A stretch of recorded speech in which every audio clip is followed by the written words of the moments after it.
Okay, we'll call to order a special meeting of the City Council of East Bethel. Today's date is August 7th, 2023. Time is around 6:36. Mr. Davis, you want to read anything? Yeah, you want to make a motion to adopt the agenda? Make a motion to adopt the agenda. Second. Motion made and seconded. All in favor? Aye. Opposed? None heard. First item on the agenda is the conditional use permit amendment for Nexus 900 189th Avenue Northeast. On August 1st, 2018, the East Bethel City Council approved a conditional use permit for the operation of a psychiatric residential treatment facility at 900 189th Avenue Northeast. This facility was operated briefly by Cambia Hills until their closing in 2021. Nexus Diversified Community Services, a licensed operator for youth psychiatric residential treatment, intends on purchasing and reopening the facility, continuing the previous service provided by Cambia Hills. The conditions of the Cambia Hills CUP contain language that is no longer relevant to the property and requires amending. The conditions of their CUP are listed in your CC meeting packet. Nexus is proposing to amend this CUP with the following. Number one, a change from 60 to 40 beds, and the age range is indicated on the Nexus license application. Two, a change in the client demographic from a range of 6 to 17 years of age to an age range of 10 to 19 years. Drop the supervised living facility license, which is named specifically in the previous CUP, which is not required by the Minnesota Department of Health currently. And removing the entering into a new development agreement is unnecessary, as this facility has been constructed and all the requirements have been met. On July 25th, 2023, the Planning Commission held a public hearing regarding the CUP request. The only public comment received is a written letter of support from Our Savior's Lutheran Church. After discussion regarding two potential additions to the proposed conditions, the members of the Planning Commission voted 4-1, recommending approval of Resolution 2023-54, the amendment of the conditional use permit. Staff and the Planning Commission request that City Council review the conditional use permit for Nexus and consider approval of Resolution 2023-54 as exhibited in Attachment 1 for the property located at 900 189th Avenue, East Bethel, Minnesota, PIN number 33-23-23-11-001. Make a motion to approve resolution 2023-54 as exhibited in attachment 1. Second. Motion made and seconded. Is there any discussion? Yeah, I got some questions here. Jack, maybe you can answer them. I'm not sure. I've read so much stuff on this. But for Cambia, if I understood it right, weren't they a residential treatment facility only? No, it's a psychiatric residential treatment facility, as I understand, Okay. Jim. Okay, because all the stuff that I've read, I heard that Cambia applied for that, but I heard that they closed before they got it. Is that true? That could be, but they were only open for a very brief period of time. Their patient population was restricted. There could have been some changes in that, but they opened on March the 16th, 2020. The COVID mandates came down a week later, so they were restricted as to what they can do. Maybe that interfered with some of the language in some of their permits, and they closed in May of 2021. Okay, because see, that's what I'm curious, because if we're going to go off the same CUP, if they weren't a PRTF at that time, can we actually do this? Yes, that's what they were actually operating as, was a PRTF. Okay, I got that then, I guess. That's the question I had. Then I was reading through like on number 2, page 3, on the 10 to 19-year-old age. And when I was reading through the packet and stuff, the way I understand it, that if a resident is under 18 and hadn't finished high school, that if they're a resident at that time and they're proceeding with trying to do that, that they can stay in the facility until they get that. if I understand it right. So basically, I look at it like, okay, they're 17 years old and 11 months, and they become a resident and they're going for their high school diploma. Say they didn't go to school for 4 years, so they could be like 22 years old before they got out of there, is that right? I'm gonna turn that over to Michelle and see if she can give us a more definitive answer than I can on that. No, I've never seen that happen. Could you come to the, Oh, that's right, Thanks, Michelle. sorry. this, Hi, okay, in all of our other facilities, I've never seen something like that happen.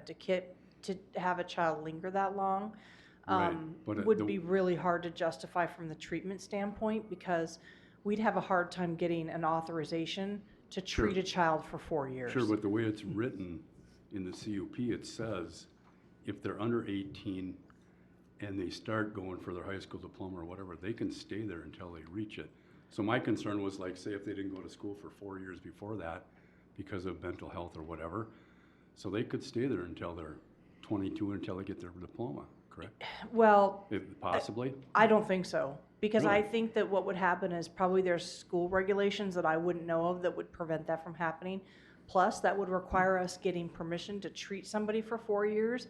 That's not likely to happen. I mean, because Okay. this is not I think what was, the wording that was in there was meant to just say that we don't intend to take kids who are 18 or older. Right, The I only understand thing that. that we would be doing is taking someone who's prior, they may linger a little longer to get their GED. I don't think that we were going with the scenario that somebody's never been to high school and they're starting fresh. We would have to have some other kind of plan for that Right, but child. that's not the way the CUP is written. Okay, You know what I mean? So it's like, I just look at it because you're gonna have 10-year-olds there, and say if you got someone that's going for their high school diploma, they could be 20 plus.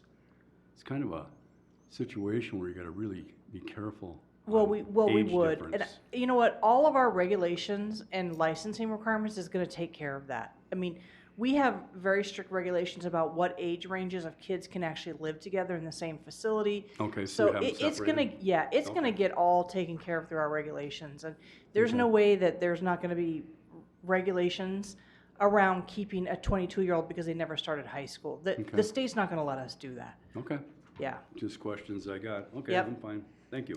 Thank you, Michelle. Did you ever find out how old your license went up to for ages? Oh, I'm sorry, what was that? We had a conversation once before about what you're licensed to treat and up to what age.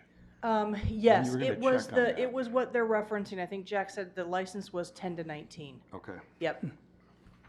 Yep. So you actually you wouldn't that- even be able to treat Right, someone. that would default it automatically. We can't keep somebody past 19. Okay, Yeah. Thank you. Is that, Thank you. Is that it? yeah. Yeah. Any further discussion? I got a quick question too. Jack, you might be able to help me out here.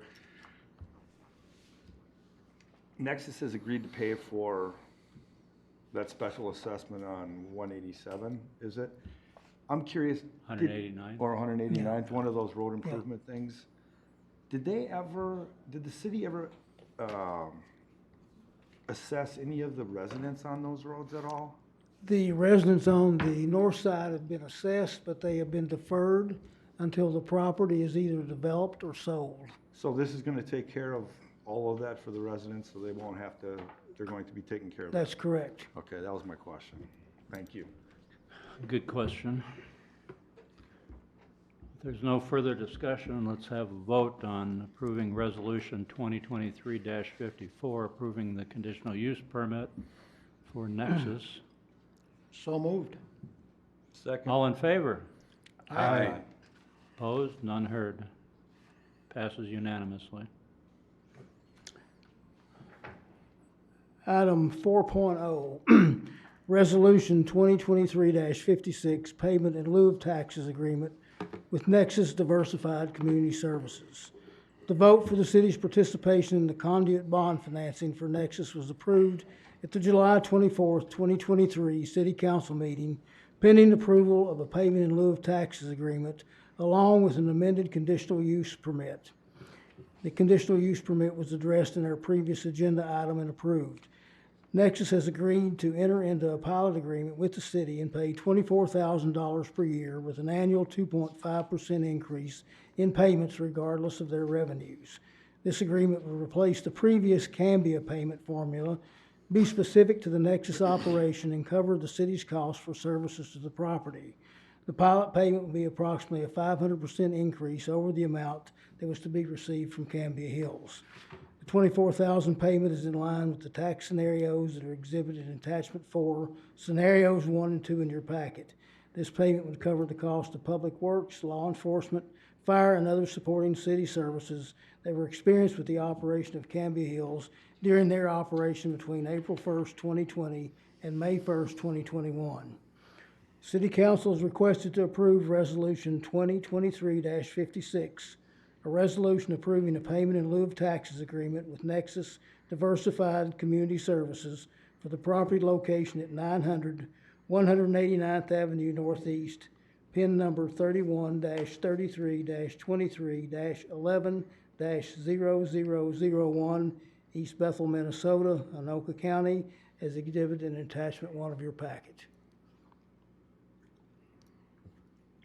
Well, without rereading everything, I move to approve it. Second. Now you have to say all of that, Bob. Okay, resolution 2023-56. All those in favor? I, We Aye. gotta discuss it here first. Oh, I'm sorry. I I should got, have asked. I got a should have asked. question.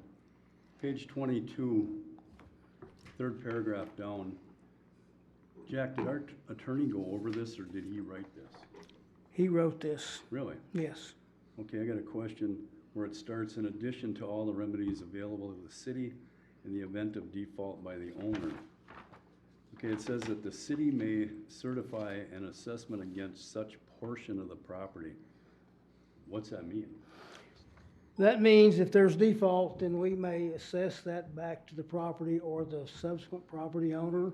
This was a requirement that Anoka County wanted in there because if there was ever a default, they didn't want to be seen as having to collect on that. So it falls back on us to do a special assessment on the owner, whether in receivership or the future owner that acquires the property. Okay, because I mean, when they say portion, that really doesn't say, you know what I mean? What, I mean, is it a classroom? You know what I mean? That's why I look at it when it just says a portion of property.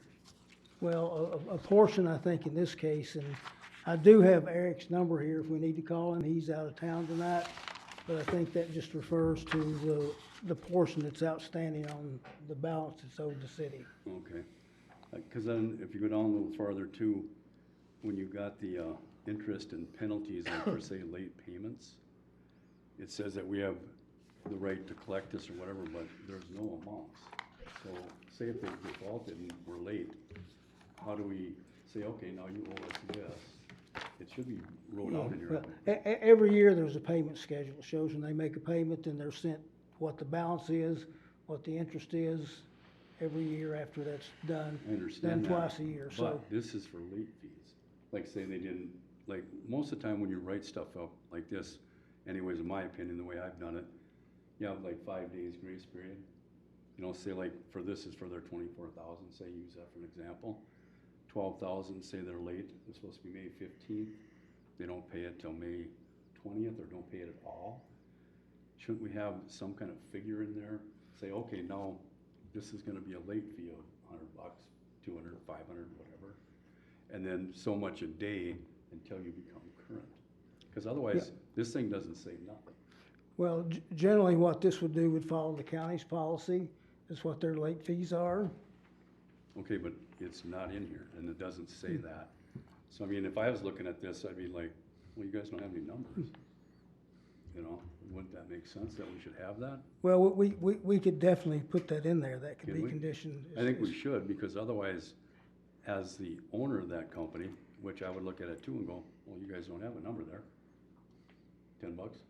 You know what I mean? Yeah, I understand what you're saying, and, Okay, can we do that? We can add that or whatever? yes, could we make that conditioned on approval of this though, so we can get this done and? As long as, well, we have I, to I agree. think it's one of those deals where it can't be ascertained in advance. the amount or the late fees and all that, and so it just reverts to general law in place Yeah. of the time. I really So- do. so you mean I think like- it's one of those things you don't Yeah. have to stipulate in advance. It would just be in accordance with the facts at the moment if it happened, you know? Okay, Know what I mean? so who determines that? The parties to the deal. Right, but like I said, there's no numbers now, so how do you Right, know? that's what I'm 'Cause I saying. You mean, if I couldn't was- ascertain those in advance, that's what I'm saying. Right. Oh, you mean it, wait You till wouldn't they're know ready? in advance what they're going to be, so you can't Well, I know that, lay but out all the conditions that you that's why I might figured arise. they should be there. You know what I mean? Cause otherwise, But I'm saying you can't know them in Yeah. advance, that's what I'm saying. So Why? how do you put them there if you don't know what they're gonna be in advance? That's what I'm saying. we should decide what they are gonna be. Well, it depends on the conduct of the people in the future. You know, whether they're delinquent in part, delinquent in full, you know, whatever it might be. That don't make sense to me though. Does the Well, in city have a legal policy? stuff, you can't predetermine every possible condition. Yeah, when it comes to late fees, you can. You decide, when you're doing I a contract disagree. type thing, you decide, like, say you're late fee, you're late, you give them 5 days grace period. 6th day, you owe $500 late fee. Well, yeah, But I mean, I think it would be overwritten, I'll put it that way. I'm just giving you my opinion. right, yeah, right. But, I mean, I'm just trying to cover us as a city too, that, so we have some recourse if something did happen. Hopefully not, Yeah, but that's my opinion of that. Is there a policy that the county has already on this? There is, they have a policy for late fees. Do they? Yes. Do we know what it is, or? I'm not sure what it is, but that's generally what we follow. Okay. All right, as long as we have something to go back on. Okay, I'm good. you sure? Nope. Well, don't listen No, to I'm me. good. I tell you guys that all the time. Don't listen to me. That's all I got. Is there any further discussion? You guys sure? Okay, well then, I'm gonna repeat it. For Resolution 2023-56, a resolution approving a payment in lieu of taxes, parentheses, pilot agreement with Nexus Diversified Community Services for the property location at 900 189th Avenue Northeast. I won't repeat the PIN, local property in East Bethel, Minnesota. All those in favor say aye. Aye. Aye. Opposed? None heard. So, a long time getting there, but we got this far anyway, so that's good.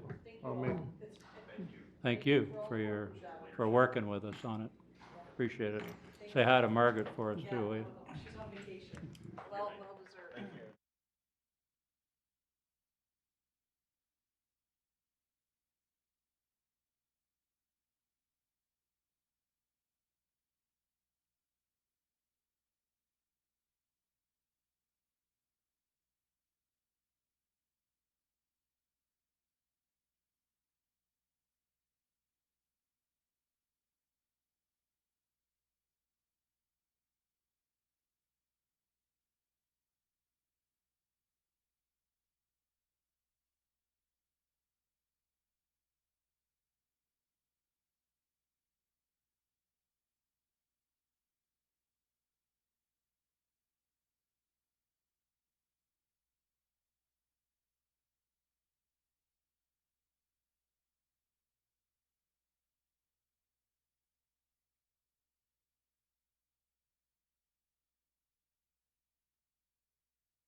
Okay.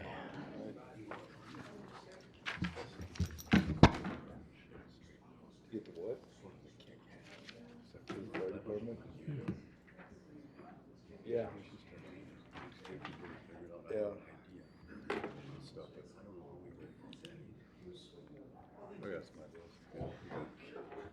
But we should probably get on that, because Yeah. he said once we do that, we can reduce it, but we can't raise it. Can reduce it, we can't raise it. Yeah, I got you. after September 11th. Well, that's what we wanna do anyway. Yeah, well, that's why we want to have that. So we Is this don't the do work it. meeting agenda?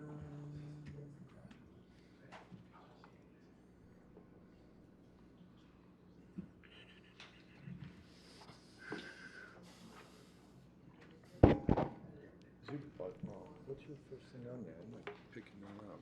Are those your crab apples, Mike? What are those? That's at a park nearby my house, Budget yeah. contract proposal. Oh, that's for them, yeah.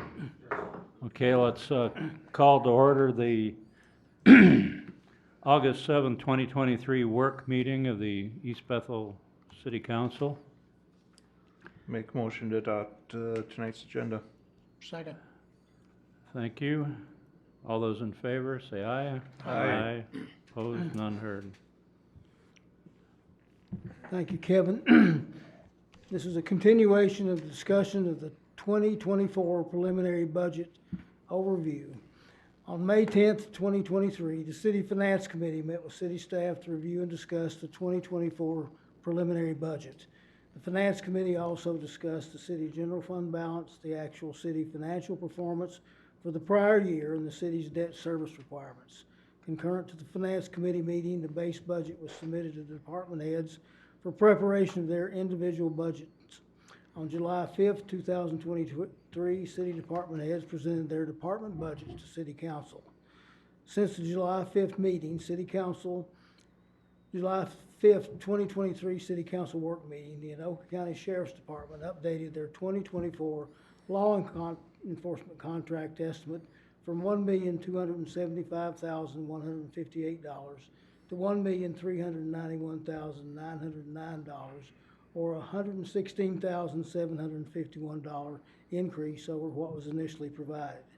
This new amount has been updated and included in the preliminary budget. The 2023 law enforcement contract amount was $1,217,878, making the 2024 increase at 14.3%. Representatives from the Sheriff's Department are here tonight to present the law enforcement contract for discussion with City Council. The preliminary 2024 general fund expenditure budget is proposed to increase by 5% or $347,000. The expenditure increase would then result in a corresponding levy increase of 6.1% or $372,500 in order to balance the 2024 budget. Overall, the general tax levy, debt service levy, EDA levy, and HR levy would increase by 5.9% or $372,500. With us tonight is the Sheriff's Department is Paul Lensmeyer, who will present the 2024 city law enforcement contract. Paul? Good evening, Mr. Mayor, members of the council. Again, for the record, my name is Paul Lensmeyer. I'm the commander of the patrol division, and I prepared the contracts of this year. You know, two months ago, I prepared the initial contract, and that came with a 3% wage increase, which was part of the deputies' union contract. They had a 2-year, 3 and 3% each year increase, and the city of East Bethel was looking at approximately 1.7% increase above that 3% for the wages. And so that's what Jack Davis had mentioned. That was our preliminary numbers of 4.7% increase. Then the county board reopened the deputies' contract and made a decision to ultimately give them a $5 an hour increase August 12th. So in 5 days, they will get a $5 an hour increase. And then January 1st, 2024, they will get an additional 3% increase. Basically, the county board saw that we were falling behind with hiring and retaining employees.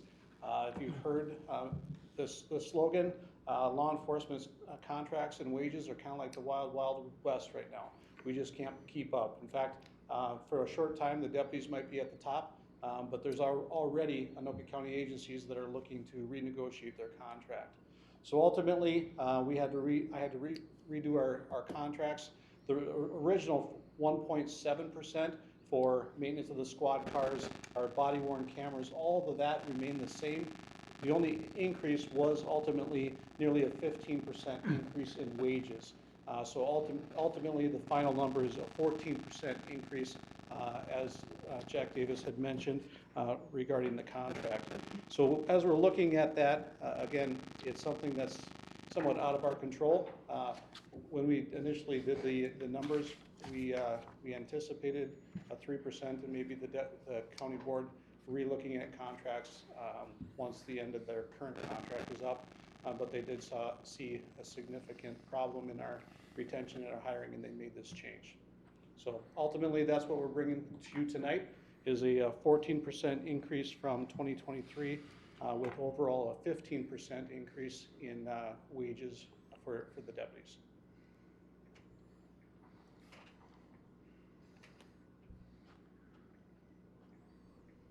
Anybody have any questions? Now, over the weekend, I had talked with a couple deputies, talked with some other people that kind of went over what happened. I mean, initially, the 14% was kind of a shock, because where'd that come from? You know, I went back, watched the tape with the sheriff last year, and 3-4 times in the tape, you hear 3%, 3%, 3%, and then it comes up 14%. Well, then talking with a couple of the commissioners and whatnot, and you know, I gotta go with them. I mean, I know that law enforcement, it's tough to keep anybody anymore, especially with some of the little things going on.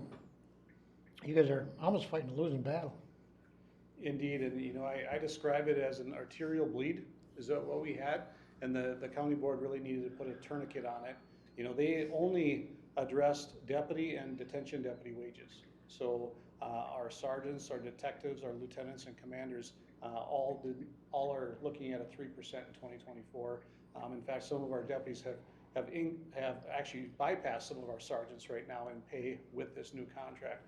But again, the biggest thing that the county board, is my understanding, that they wanted to do is just stop the hemorrhaging from this hiring issues that we've been seeing. We were down 10 deputies at one time without any hope. You know, we used to have, you know, 50, 60 candidates. You know, years ago when I got hired, there's 300. You know, and now we may get 5, 6. So it's a really tough market. This puts us back in at least competitive for a while, which is a good thing for all of our contract cities in Anoka County, but it does come at a cost. Well, again, that was my big question, and so I asked around, knowing that somebody was going to come tonight. But when you talk to the deputies and a couple of the commissioners and they explain it, I mean, yeah, okay, I got no problem with it.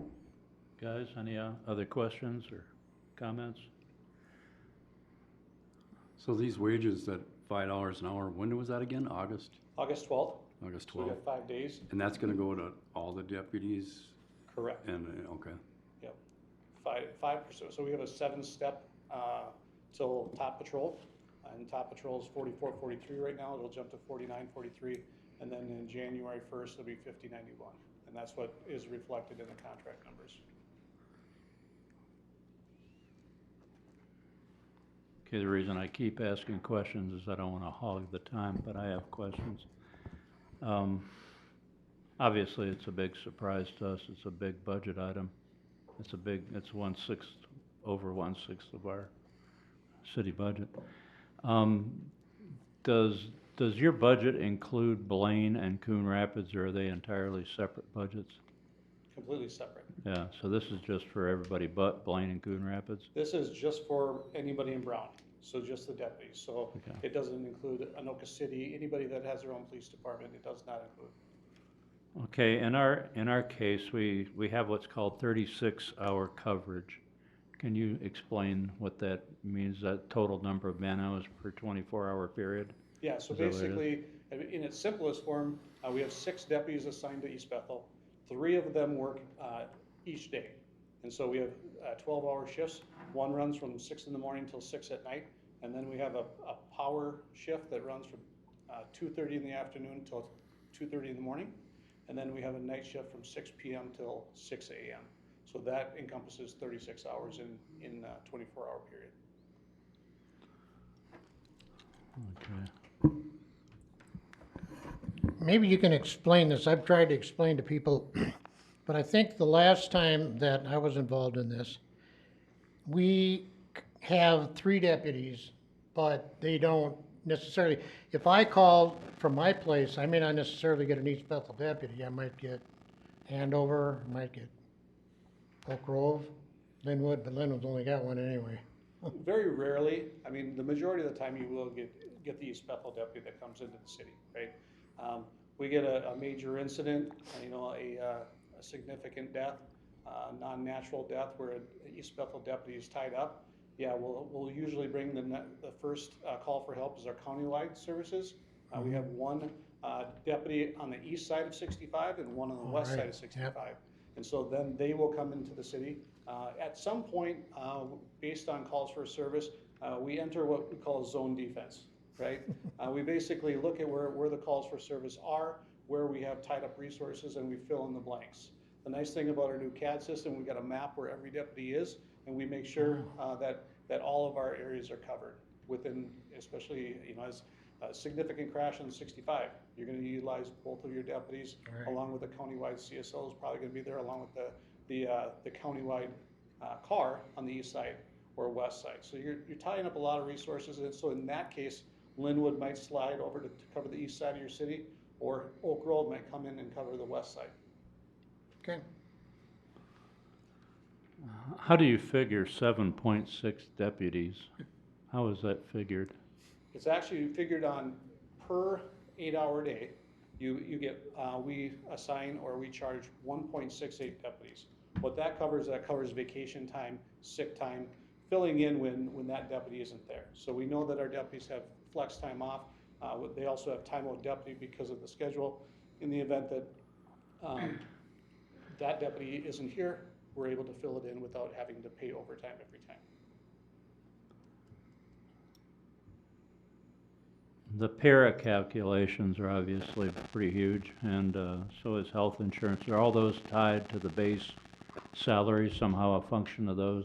Para is, I imagine, huh? Yeah, so if you look at the C. That's public employee benefits- retirement and, Yeah, benefits for sworn, those are all covered, many of those are state mandated numbers at a specific percentage. So an example is para for sworn is 17.7% of the cost. The Medicare 1.45, severance package 2.70. So all that's a certain number that's either state or county driven. and health insurance is just a group policy? Yeah. Same policy as everybody else who works for the county, or? Yeah, and actually, that's one of the benefits of working with the county because of the mere size. Yeah. We get a pretty good. Get a better rate, huh? We do. Yeah. We do.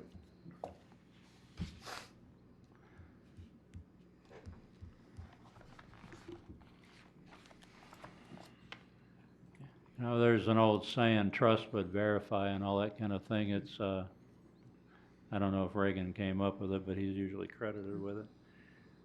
But, you know, the administrative cost allocation is pretty large too. And I had a conversation about all this with our Anoka County Commissioner Julie Breasted, and she gave the same explanation of the area salaries and the ability to recruit people and all that, and what's Blaine's up to, throwing money to everybody, and Golden Valley, a $10,000 signing bonus and all this stuff. And I just, you know, when I saw that administrative cost allocation too of over 130 grand, it's like, it's all, you know, it's all in a black box as far as we know. Yeah, so if you look at the administrative costs, basically it's 10% of the personnel costs. Yeah, And so in what you're getting with that, you're getting supervisors, you're getting Lieutenant Peters, you're getting me, you're getting our human resource, our accounting, you're getting the backbone of Anoka County with the county attorney defending us. You know, just all those components that Yeah, record staff that, you know, type all of our reports. non-variable costs. Yeah, it's really, the economy of scale is great when you buy into the Anoka County Sheriff's Office contracts, but that, it also has, you know, the cost to it to pay for those services as well.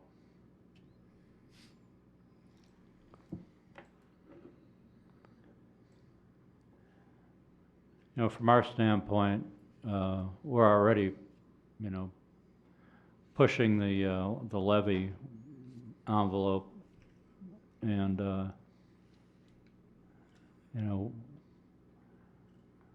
from our standpoint, if we reduce it to 33 hours or 32 hours or something like that, it looks like the only way that we can keep things under control without, and I'm gonna have a question for Mike shortly about what the projected revenues are based on property taxes, given the blow up in home values. You'd think the property taxes would be, well, I know they are over in Coon Lake Beach, they're blowing up pretty well.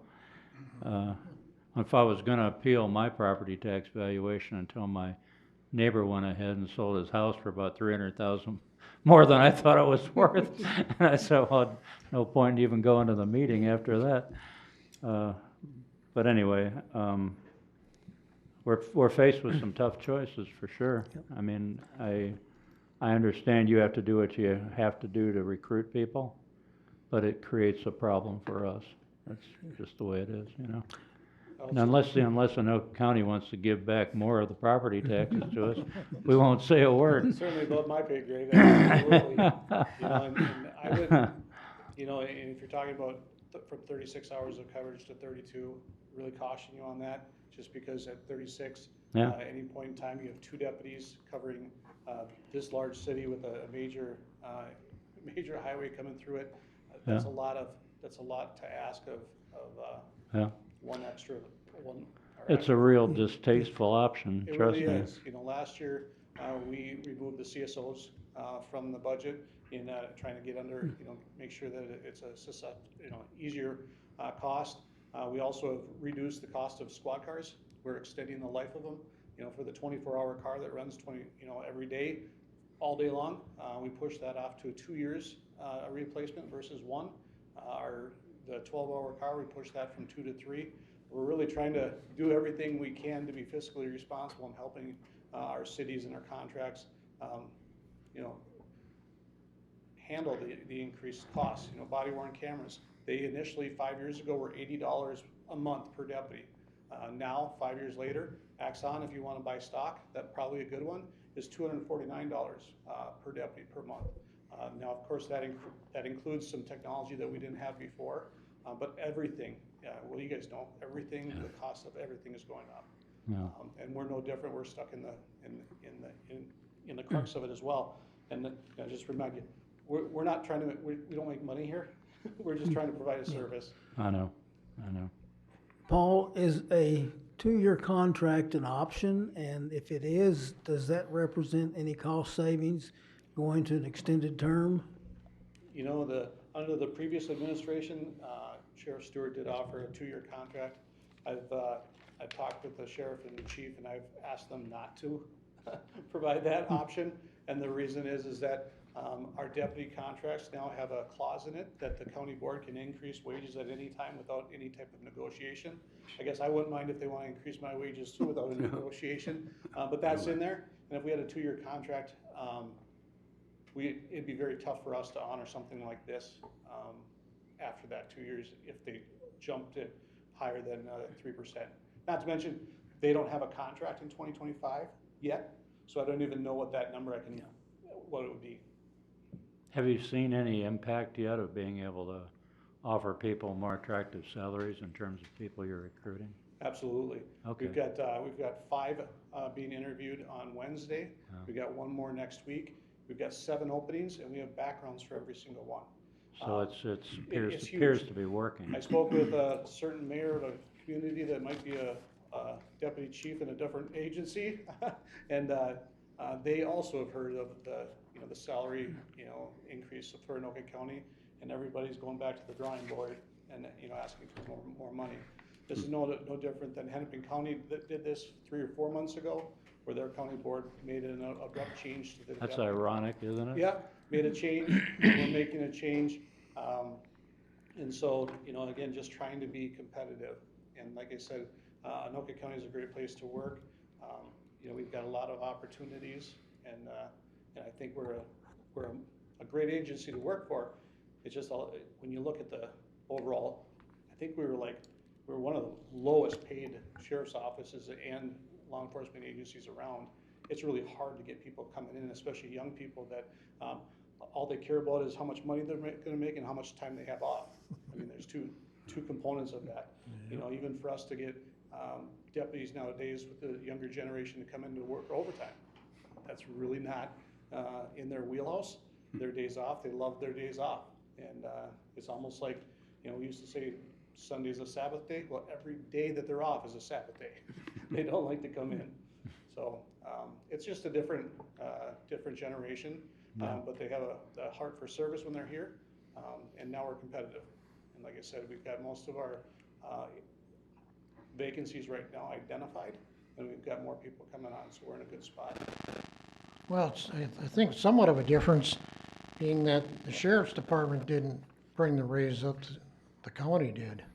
I mean, it was the county commissioners that said, this is what we're gonna do. Had the sheriff's department done it, would have been a little more of a shock, but Well, they don't wanna lose people. and we didn't say no. Yeah. We didn't say no, and again, it is supported by us just because we saw the retention and the hiring challenges that we were having. It is good to hear that it's having an impact, a positive impact. Absolutely. If it's a bitter pill to swallow, it's a little bit easier if you know it's gonna be beneficial. Yep. So, we're not here to whine at you. We're Appreciate just the doing it for questions. free, so. But, no, we just have to figure out, the budget, and so it's a reality thing, so. Any other questions, Mr. Lenzmeyer, Sheriff Lenzmeyer? So last year I believe it was at budget, we removed CSOs from our contract to reduce it. Yeah. Is there any other areas where we could reduce something without potentially affecting the service? You're down to bare bones, unfortunately. Pulling and even when you're talking about, the things that we did with the body worn cameras, that significant increase that we saw. Last year, you were charged for 7 months out of the year. This year, you're charged with the full 12, and that's why the 1.7% increase was there. Taking that away, squad cars, it's a big hit when the largest piece of the budget is people, right? Mm-hmm. And so at 15% for wages, and the wages are 804,000. Well, let's go 850,000 with overtime. There's just not a whole lot of wiggle room after that. One of the things that I'm not sure if the council has identified where the public safety money is going. Of course, that's a Band-Aid fix, right? But those are options that we're just, trying to let the councils know that, this is what it is. If that money can help get you through a little bit of time, I don't know. Could you expand on that? I'm not sure I'm tracking. Well, each city got a certain amount of money in public safety, Right, from the government, right? And from the state government, you mean? into the cities, right? Yeah. And so that can be used for public safety, like contracts, those increases. That could at least offset it this year, and I'm not sure how long those funds are good for, but at least you'd have kind of a lifeline there. We received nothing or no notification on that. Do you have the numbers?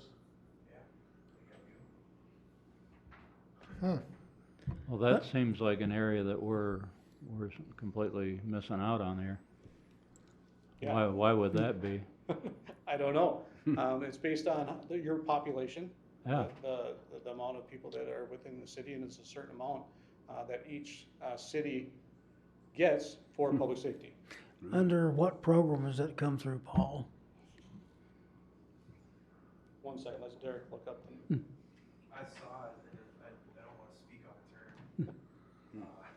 Well, we don't want to put you on the spot, but no, and actually, I can probably in the email. I think there was a website for it.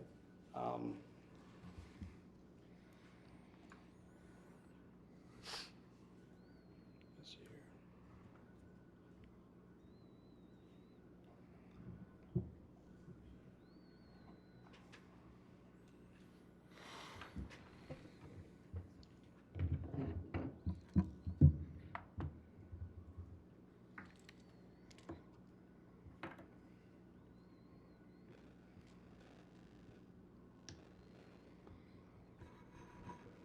It's always harder to find something when you're being looked oh, at. of course. By a whole bunch of Pretend we're not people. looking at you.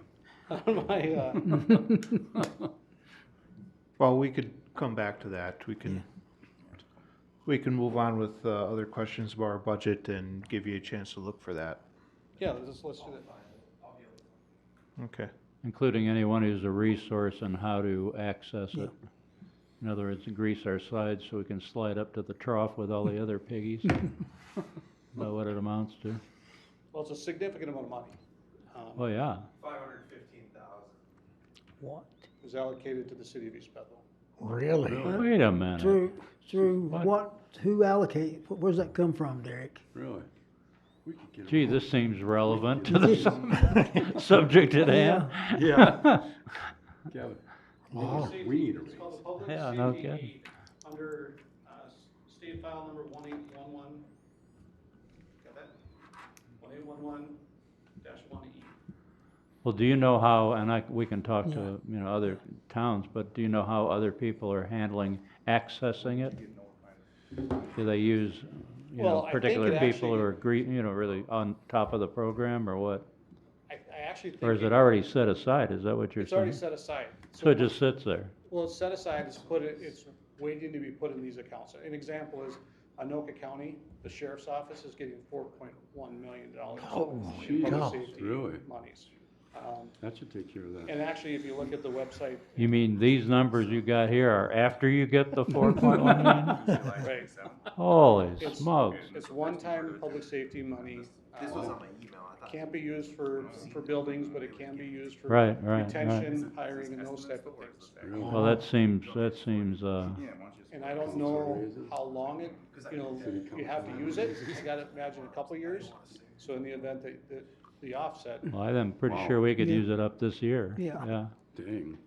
We will follow up on Yeah. that first thing tomorrow morning. Yeah, I would put that at the top of Yeah. Mike and your to-do list, yeah. Wow. Wow. so do I say Glad you ho- asked that question, So do I Brian. say ho, ho, ho, or? Well, what? Yeah. No, so, and that's why we're here, is that, that was one of the things that we bring up to the cities. Now, certainly, that's a lot of money, and there's a lot of needs, right, in public safety, whether it's just sheriff or your fire department or whatever, right? But to take a look at those numbers, and certainly if that can help you meet that obligation without cutting services, that would be our ask, of course. Oh, yeah. Yeah.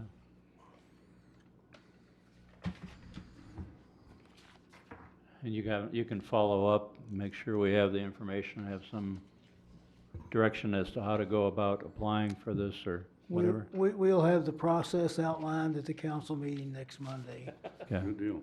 Thank you. Thanks you for Yeah, thank you. bringing that up, for Brian asking the question. Yeah, absolutely. Stimulated it. Anything else for these gentlemen? Okay, well, thank you very much for your time. Well, thanks for having us. It's good to see you guys. Yep. Yeah. Being the Commander? bearer of bad news. A little bit of battle, good. I don't know. But, That by email, both of you. Okay, thank Okay. you. Should be in the inbox tomorrow. Thanks, Derek. Thanks a lot. And my apologies, I thought for sure that the city would have been notified at some point regarding that type of No. funding, It's not your fault, Derek. but. Yeah, no. Yeah, Unfortunately, your neighbors to the east as a township do not get that same public safety. We talked You talking about Linwood or Columbus or what? Linwood, yeah. Well, thanks a lot, gentlemen. Thanks, guys. Yeah, thanks. Thank you.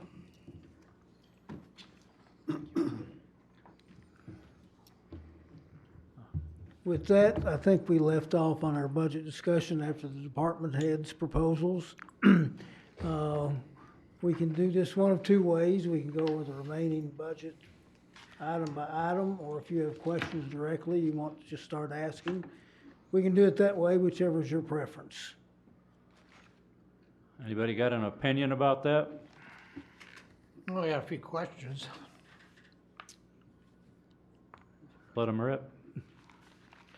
Well, for the information systems, Metro INET, I'll just give you an example here.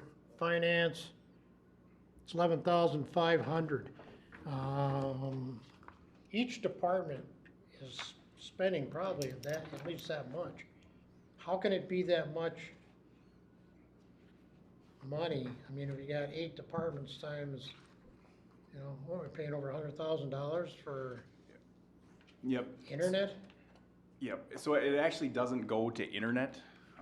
It's a combination of a few different things actually getting lumped into those lines. And again, we don't have a department that says IT. So what happens is when the bill comes in, we actually allocate it to each one of the departments. So finance, admin, planning and zoning, etc. So we pay Metro INET. It's going to be in your budget, 2024 budget. It says $87,000, and then that's get allocated back to each one of the departments. Within that line item too, so it's not only Metro INET, but they also, we utilize their phone system as well. So within their IT support services, there's phone.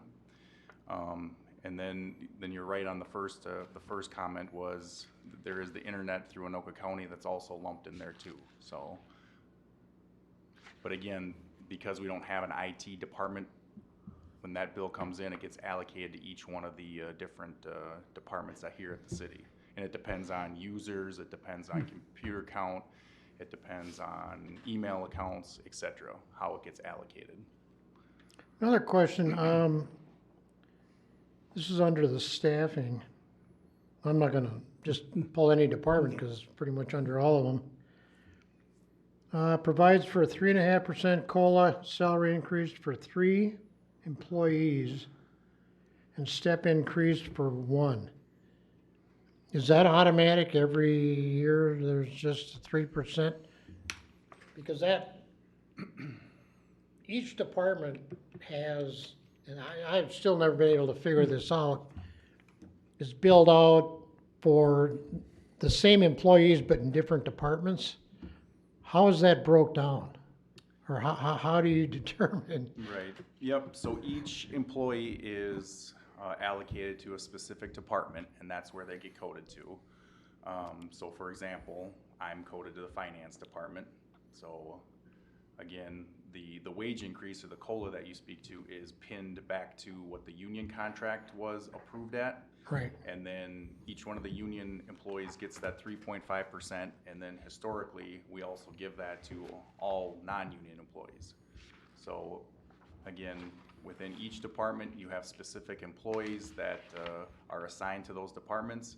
And then as far as if they get step increases, we have a step system here, 1 to 16 in grades. Each one of those positions is classified and assigned to a grade, and then as you move up the grades, your wage increases, so. Right, but what I'm looking for is you look through here, and I'll say when Colleen was here, her name showed up in all kinds of different departments as billing that department for her services.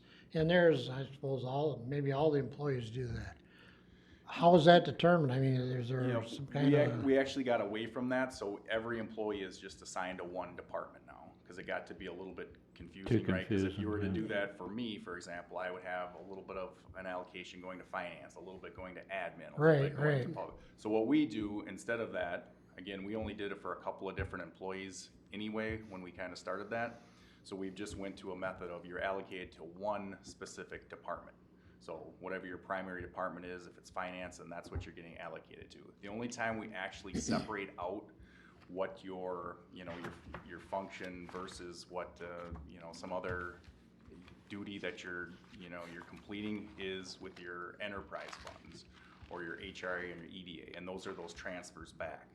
So again, we kind of do a, you know, a snapshot look at those things at the beginning of the year. So I'll sit down with Nate and I'll say, you know, Jer is basically the lead, you know, utility operator. How much time does he actually use going and servicing the water system and the sewer system? And then Right. we do an allocation on that, but we don't actually code any of his time to the water or the sewer fund. We do a transfer back to pay for those services. So all of his time is actually getting coded to the street department. And then the water fund actually has to pay for his time through that transfer. Well, that brings me to a question on the EDA, HRA. Why bother to put money, budget money for them if it's getting transferred back into the general fund? It's a good question, right? So essentially, there's services that are being provided by staff in your general fund, right? In order to basically run those different funds. So in order to show that there's a cost there, you're basically transferring that money in order to cover those services. Well, So when I, if you don't do that transfer and you just lower the HRA levy down, then you Right. basically have to pick it up in the general fund anyways. So it's kind of a budget neutral type of item. But it is showing the true cost to run your HRA though. It's a good for resource allocation, Yeah. you know, to So now- account for resource use. Yep, and then the important thing on that is it might be budget neutral for the HR and the EDA, but it's very important for your water and sewer because those funds are not, again, driven by a property tax levy. Those are driven by user fees. So if you didn't do that for the water and sewer fund, you'd be basically giving your admin costs, services away for free. Yeah, Right, and then your water and sewer customers wouldn't be paying for that. Like Mr. Lensmeyer had said, you know, those overhead costs, you know, your HRA, to tap into all those things for your water and sewer funds, you have to pay something. And then those costs are then picked up by water and sewer users. well, the first time I ran and got in, Jack came in, I don't know, a few months after that, probably. And at that time, we had a $750,000 lawsuit against the county to recoup our HRA money. And the next year, the legislature changed the laws, and so nobody else could do it. But it was my understanding, and we had talked back then, because everybody was complaining about the west or east side of 65. Looks like crap, you know, there's our main street. And there was talk about helping them clean it up, new roofs, new siding, whatever it was gonna take to get rid of those blighted areas, and that's pretty much what the HRA is supposed to do, is help with infrastructure from a well sewer standpoint to help people get up to snuff, to get rid of blighted areas. How much of that actually happens? Right, so.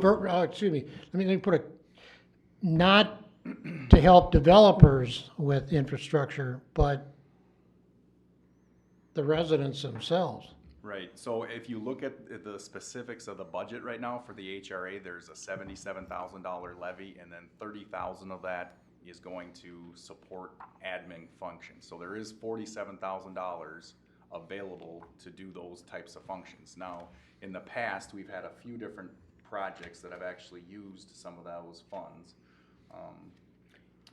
And what you're referring to, Bob, as far as correction of blighted areas, like on the east side of Highway 65, all those business owners were contacted about their interest in participating in that with some match money, and nobody at the time was willing to take advantage of anything. And essentially, that money was used to do that service road that accesses Cedar Creek Senior Living to stimulate senior housing. So that's why that qualified for HRA funds. But that wasn't a blighted area, and it did more to help a developer that put the building up than to help the residents in the city. I mean, Yeah, it doesn't have to be limited to the blighted area. It can be done anything to improve housing stock or housing in the city for those that qualify. This is one thing that qualified for that funding. is there any kind of a balance sheet or financial statement for the EDA as to what the expenditures have been versus what's been taken in? Yep. I mean, just for my own information, you Yep. don't have to get it.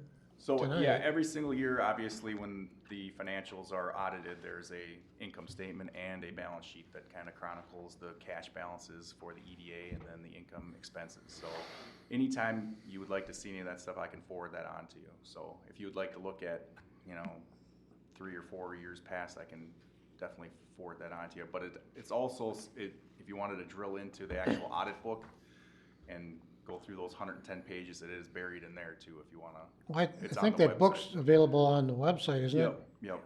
If you want something a little bit more easy to read, I can send it to you as well, though. So, Well, but that's just, No, I studied business finance. okay. I'm pretty up on that. Yeah, that's about all I got, I guess. For now. Somebody will jingle something loose. Rest of you, got anything? I got a question. Is it the same with like your software for each department? I've noticed it's all over the board, but it's big chunks in there every year.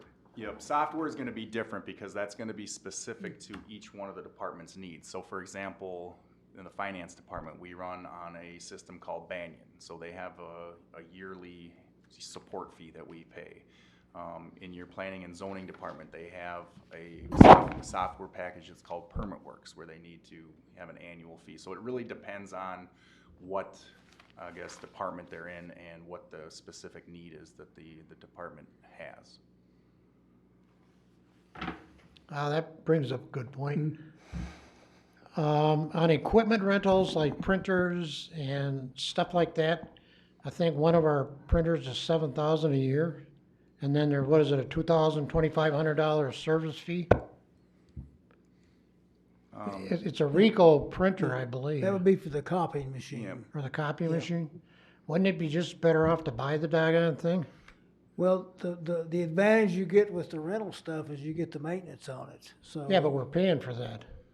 Yeah, but right. if you own it, then you have to pay for the service guy to come out here, and they can charge you almost an arm and a leg for it. Plus, you also get immediate service too. There's almost, I can't remember a time we've been down for more than about 6 hours. And we go through a lot of printing on that machine, but we've looked at it and we think that's the best way to do, it's the best value. Because the printer we have, I guess if you tried to buy it would be, I'm gonna guess it'd be $40,000 or $50,000. So Yeah, how the service works is, right now, we're being charged X, a flat fee per month.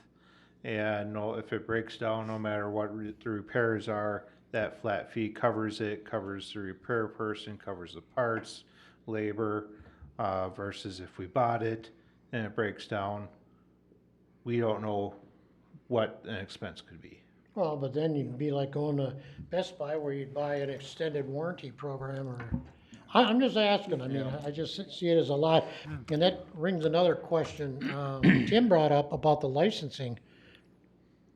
Some of that licensing is pretty outrageous and that's every year that we pay that? What are we paying for? I mean, is it upgrades, is it? it's a combination of things. So again, specific to the Banyan software, which is extremely cost effective because there's a whole suite of different things that you can get with that software specifically, but there's also a whole bunch of different accounting softwares out there that are a lot more money. So this is the most cost effective program that I've seen. And they're upgrades basically and updates. So essentially every month there's just gonna be little tweaks they make and we have to update the system. And then anytime we run into an issue with you know, something just goes wrong with, in the accounting system, they have a help desk basically that we can tap into. So just a lot of different things, if you, in every little module that you wanna buy, you know, we've upgraded things throughout the years, especially when COVID hit, right, where we had to go all the way to basically, you know, working from home. There's just things that you've upgraded along the way that now we've kind of just found is the best practice, so. Well, it seems like every department has their own unique software, 1,500, I think one's 5,000, one's, $14,000 one in here. yeah, that was kind of, piqued my interest. No, and you're correct, and some of that is specific to what some of our needs are. Part of it, like in planning, is the GIS system, which cost us $6,000 a year. We have another one in Public Works called the SCADA system. That enables us to control the water plant, read and monitor it from a remote location to check on it constantly. As Mike said, we've got Banyan in the finance department. This is just the way it is in the world of computers. If you don't have the software, you don't have anything to operate from. Well, see, now you shook another nut loose. Good. All right, that's Cell enough with phones. the loose. See, nuts and bolts. All the public works guys have cell phones. Are they city cell phones, or are they their own personal that the city pays for? It's still a combination, so we gave everyone the option to move to their own personal cell phone, so they didn't have to carry around two different phones, and then some still wanted a city-issued phone that we get through T-Mobile, and then most have actually went to their own personal phone, so, yeah. So it's still a combination. So what pays for Kevin's, shouldn't he have a phone for the fire department? He can get one if he wants one. Or I that told app Jack if that, I'm not gonna show up and help put the fire out, I don't need a phone. what, wasn't there an app that would tell where the fire was, who was responding, what all the details of it? Isn't there some kind of an app that the mayor's, I know I had a pager when I was mayor. Yeah, you can get that if you want it. Somebody asks me, I'll say, contact Chief Sanow, he knows more about it than anybody else, so. All right, now I'm done. All right, now I'm gonna ask some questions. I've been patient.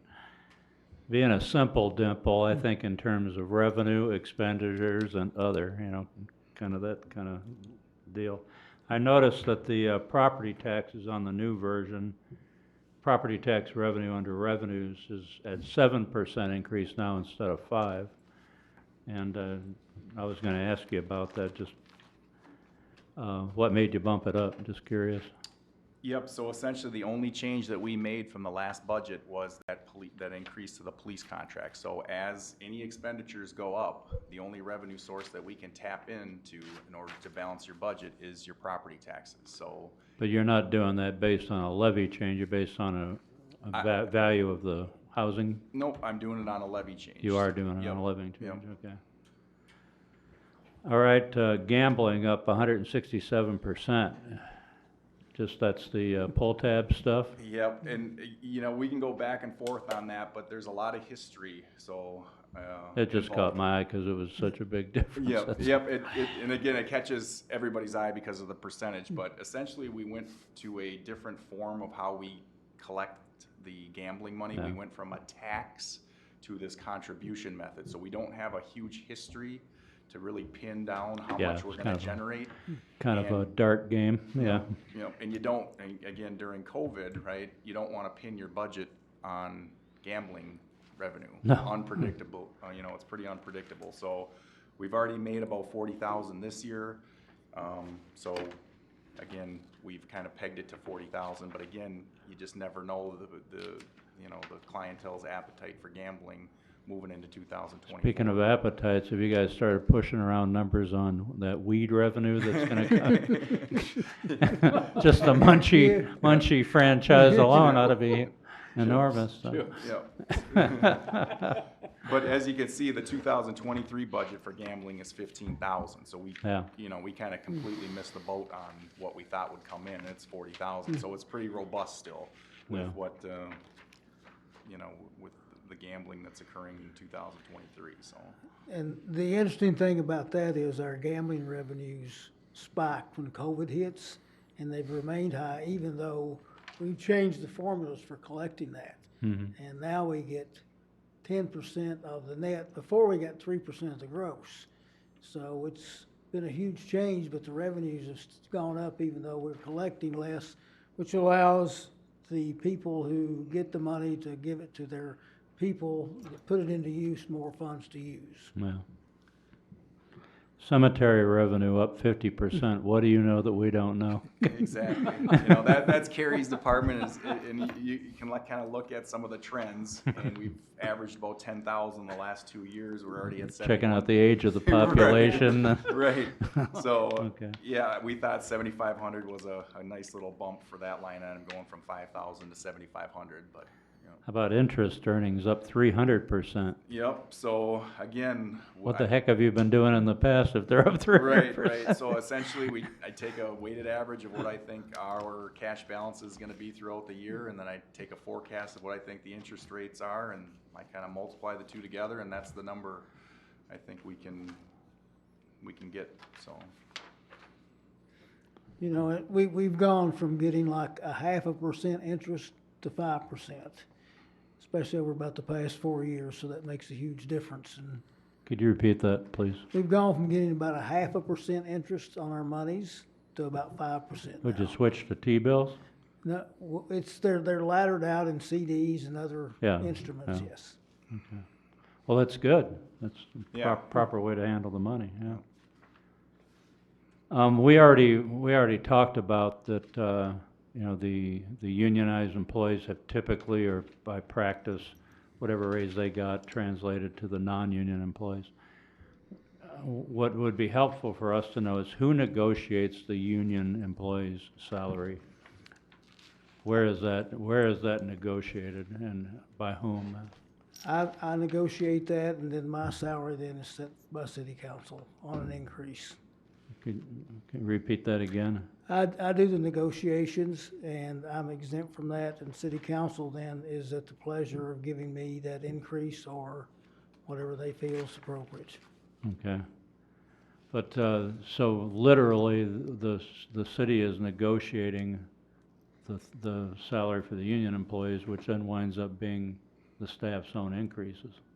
That's typically what it's been, By correct. practice, you know, okay. I always wanted the answer to that question, I never knew it before. And just for the record here, it shows a 6% increase in the city council, and I noticed you guys got dues and subscriptions and professional fees lumped in there, and that's where the increases are.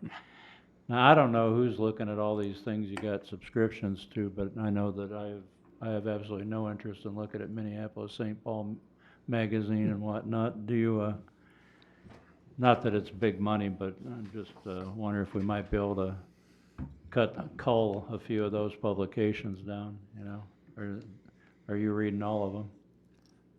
I'm like you, I read several, don't read any of them, but they are part of the other subscriptions we pay, like for our League of Minnesota Cities dues. Carry-on subscriptions. That's part of what yeah. comes with it. They will not allow us a deduction for that. I noticed that the legal department has proposed increases 9%. Have we got a great explanation for that? Probably the biggest explanation is that. These are on the retainer, right? Or is this the Well, total estimated cost? that's the total estimated Okay, cost. all It's right. the prosecution and the civil. Okay.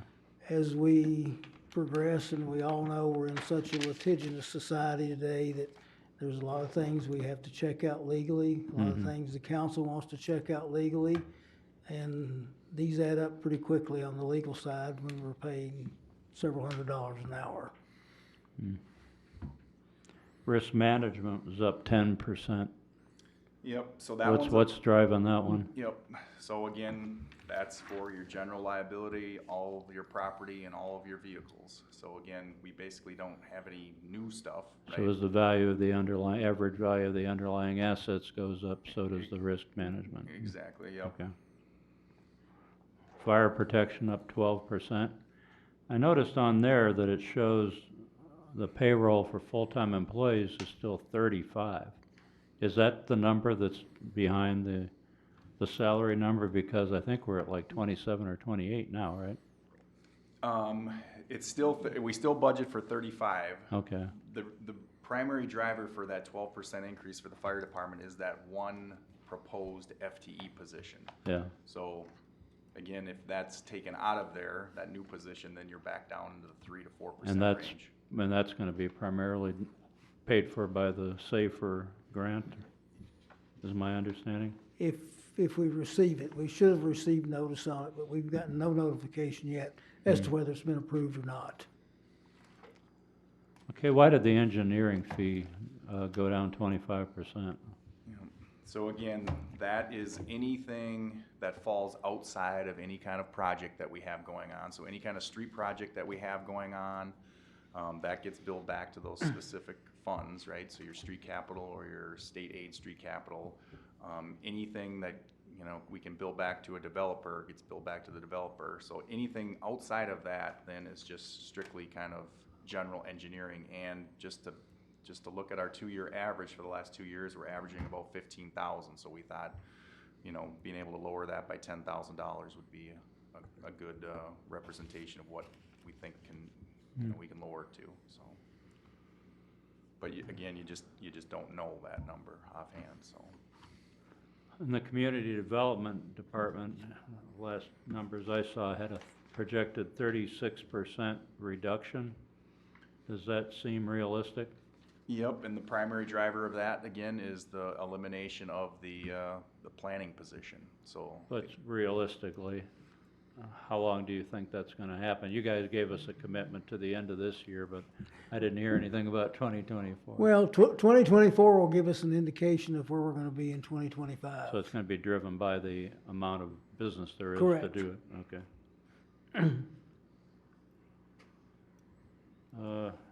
Under the enterprise funds, that's, goes in the other category. Why are sales of water unchanged and sewer only up $12,000 from 2023 to 2024 with all the pending, like elevage and whatnot, potential hookups to it? You know, so the way I budget your utility funds is I essentially take what the current customer count is right now. Right? Okay?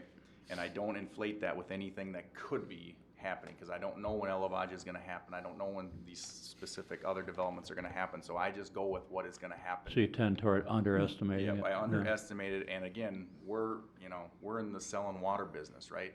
But we all know that. For some reason. Yeah, but I don't know how much the consumer is gonna use, because it's based upon, you know, drought conditions and family size and all these things. So I just peg it to trends that I've seen over the last 3 years, essentially, through average use per the consumer.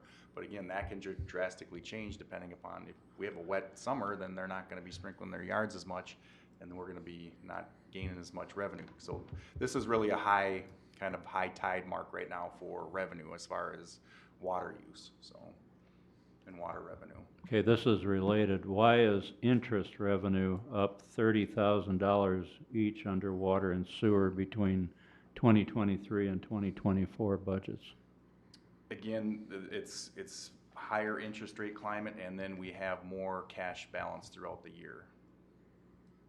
So it's related back to the increase in interest revenue? Correct, yep. That's So where it comes essentially, from? You know, every Okay. month, the city gets a chunk of interest, and then that's allocated back to each one of the funds, depending upon how much cash is in each one of those funds. I'm almost done, believe it or not. Oh, good Why, questions. why are fees for service expenses more than sales for water, sewer, and ice arena Okay. in the enterprise budget? And- Which are you, this is what I'm looking at, is this the, The array is on page 67, 67? part of it is Yep. for the expenditures.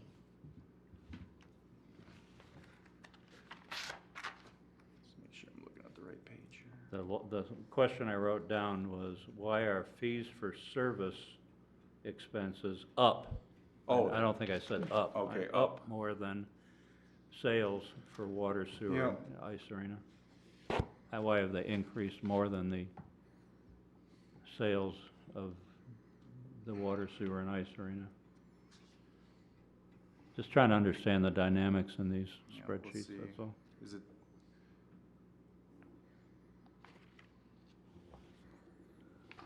So is it somewhere on the water fund? It's on page 67 and it's under expenditures. Can you see? Is that under the arena or water? That's fees for service. The ice arena is 173,100.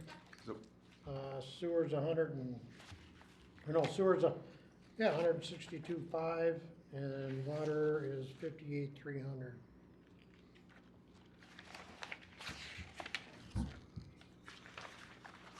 Yeah, you gotta compare 2023 to 2024. Okay, now I got them both up.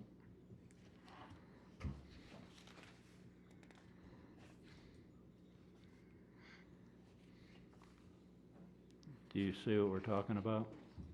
not quite. Is it, Is it under the water fund or the arena fund? It's under City of East Bethel Enterprise Fund Budget.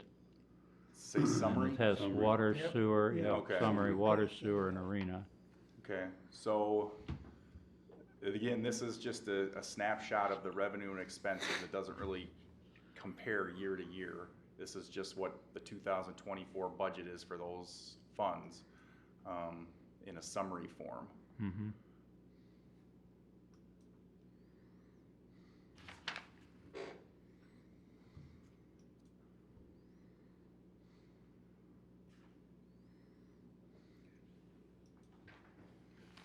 So, Kevin, is your question, why is the arena fund less than the water fund? No, why is it more?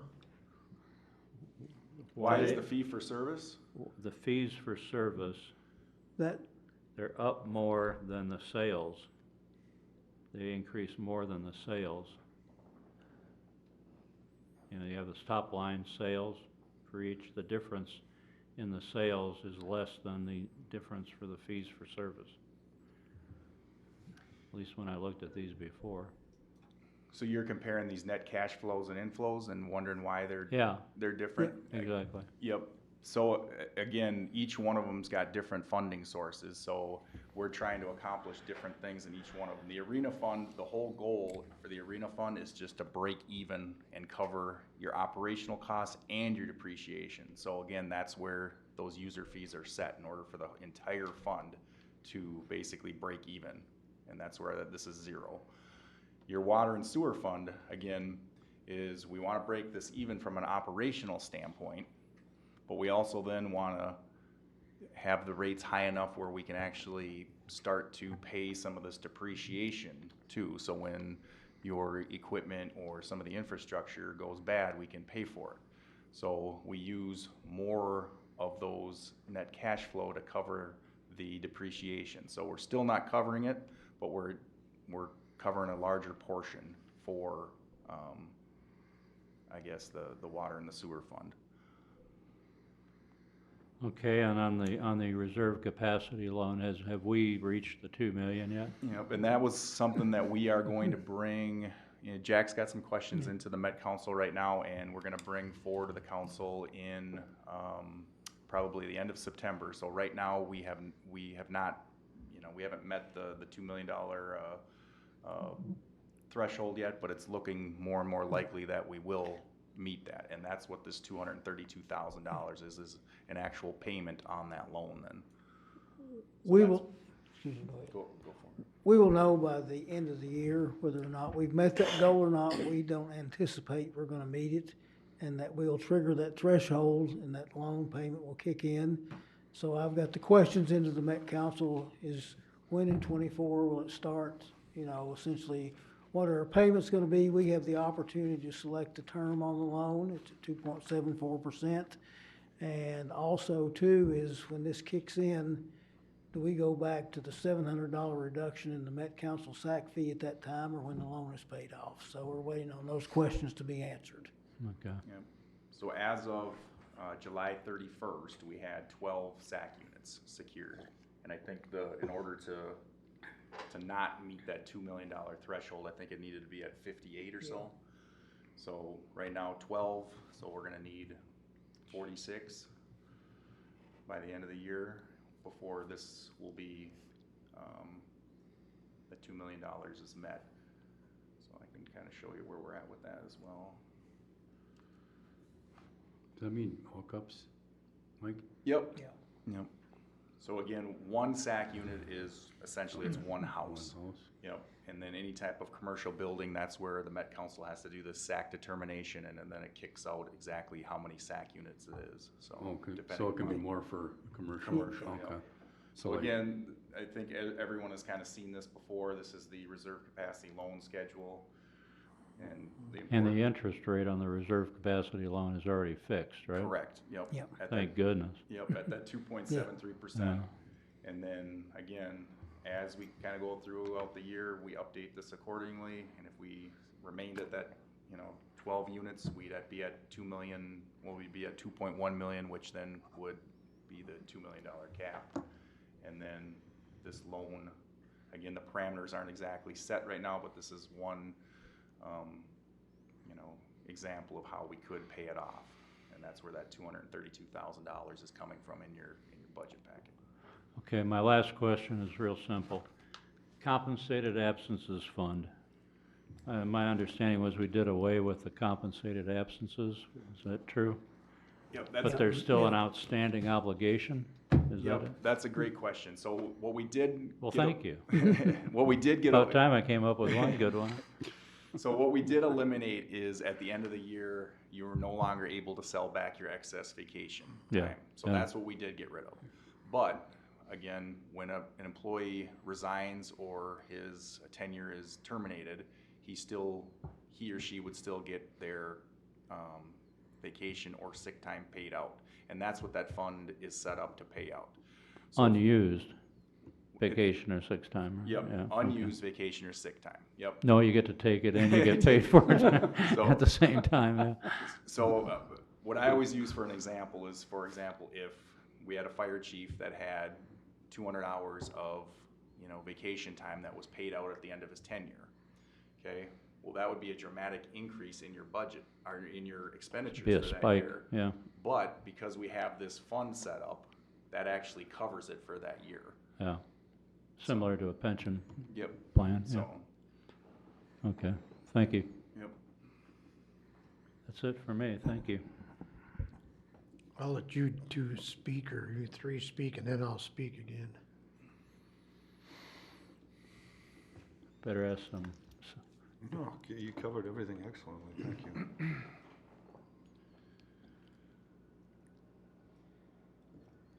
Only thing that I have is with the fire department, their budget, when I look through it, I see a lot of questions that I need answers to. Who do I talk to about that? Like, just for an example, I was on the fire service, Tim was also, so we have an idea how things are supposed to operate.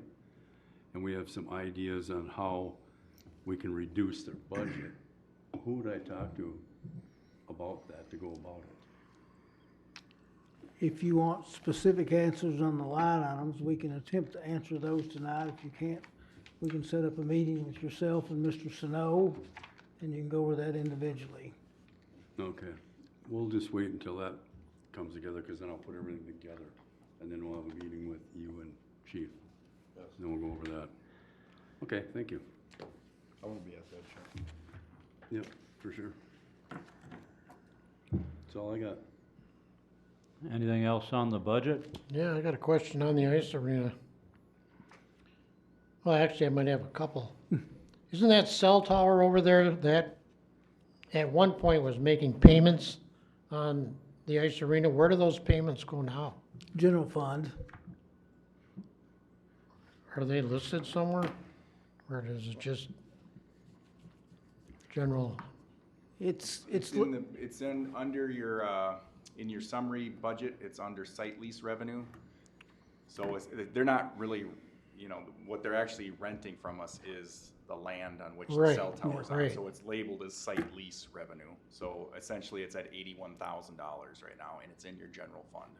So is that just for that one, or does that cover that one and the one at Public Works? It covers both of them, Who owns the ice arena? City of East Bethel I'm gonna give you an update on how we came to own that. Oh, I know how we came to it. And 10 years ago, 8 years ago, we had thoughts of just eliminating it and making that the new Public Works building. But then elections came, things changed, and all of a sudden we're putting new flooring, new Zamboni, new bathrooms, Does what we charge for that even come close to what the expenditures are? The charges are less than the the expenditures are less than the income. We're in the black on that operationally, and we do make a little bit more to cover depreciation, but we've been putting money back On a into. cash basis, not Correct, on a including now, depreciation or correct. anything like that, yeah. So on the money we've been accruing for some depreciation, there have been some improvements required for that building. So we've been putting some money back in there incrementally over the last 6 years. There's been new dashboards, the bathrooms were upgraded. When the bathrooms were constructed in that building in the 90s, it was repurposed fixtures that were put in there. We've done some things, we've repainted the building. We've done some work to the exterior that was blocked, having some problems with the block with corrosion and water damage to it. We've done some roof repairs to it. We've done quite a bit of work to it. Now it's about up to where it's meeting its needs for any future upgrades for the next couple of years. So that thing is operated in the black since 2013. And that was after we took that cell phone tower revenue away from that, Bob. That revenue at that time was $34,000 a year, which was going into the ice arena fund. And we took that away and put that in the general fund. Well, I was just looking at like the utilities and the gas and electric and, Well, the fees to run it, that we, yeah, that's, so what it takes to run it, we're still good Yes. in the black. I mean, I've driven by there and gone by there in the wintertime and seen the doors wide open. I mean, Gibson Management apparently just not their money, right? Well, I don't know, it's maybe as much as Gibson Management, it is people leave the doors. Part of the problem, we did have the new door, all the exterior doors replaced here, I believe 2 or 3 years ago. They were in Right. bad shape, so some of them may not operated correctly, but, they're supposed to keep an eye on those and keep them closed in the wintertime. All right. Did they get the new cameras in? They'll work on that. I would say it'll probably be another 4 to 6 weeks before they're installed. The only other thing, there were comments made about booster days and how the city really doesn't put money into it. But I think we put the fireworks 6,500. I think I figured in the budget it was about 10,500 in labor and stuff for the public works guys. And so for those of you that think the city doesn't pay and it's all done by the outside, that's not true. Yeah, you're correct. There's a lot of in-kind labor that goes in there for the setup, the takedown, and also for Mrs. Frost's time that she does and puts into the planning of that event. Right, yep.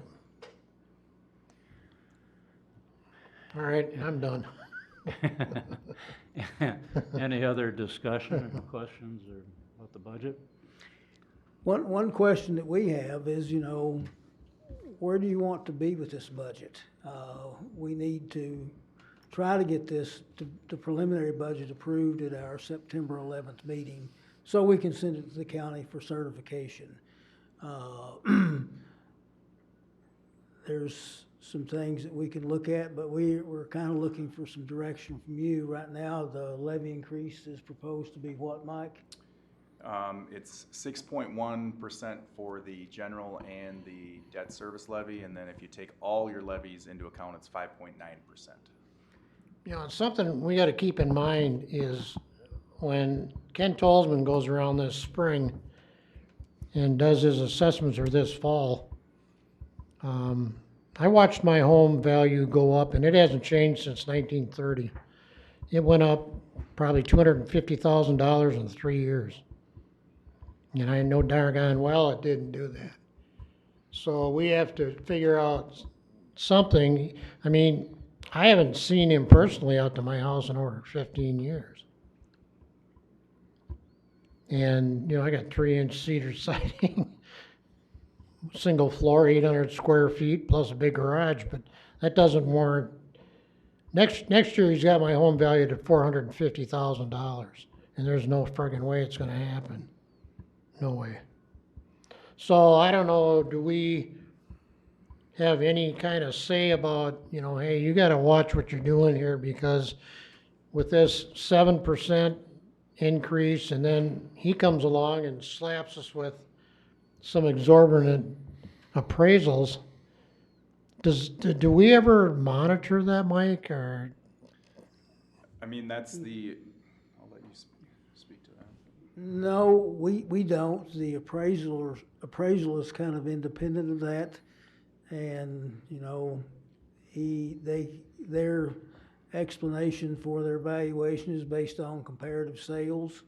The remedy to that is, if you object to the valuation, is come to the city council and appeal your case. Yeah, but you can only appeal so much. Was it 1%? No, if it changes, I think the thing is, if the valuation of the whole city, if it affects that over 1%, that's as much as they can go, but that's quite a bit of money when the valuation of the whole city's over $1 billion.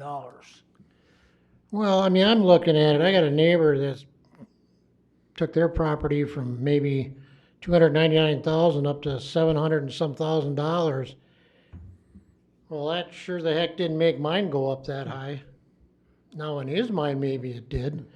But if somebody wants to give me 500,000 for my house, I'll take it. I got a place out in the woods.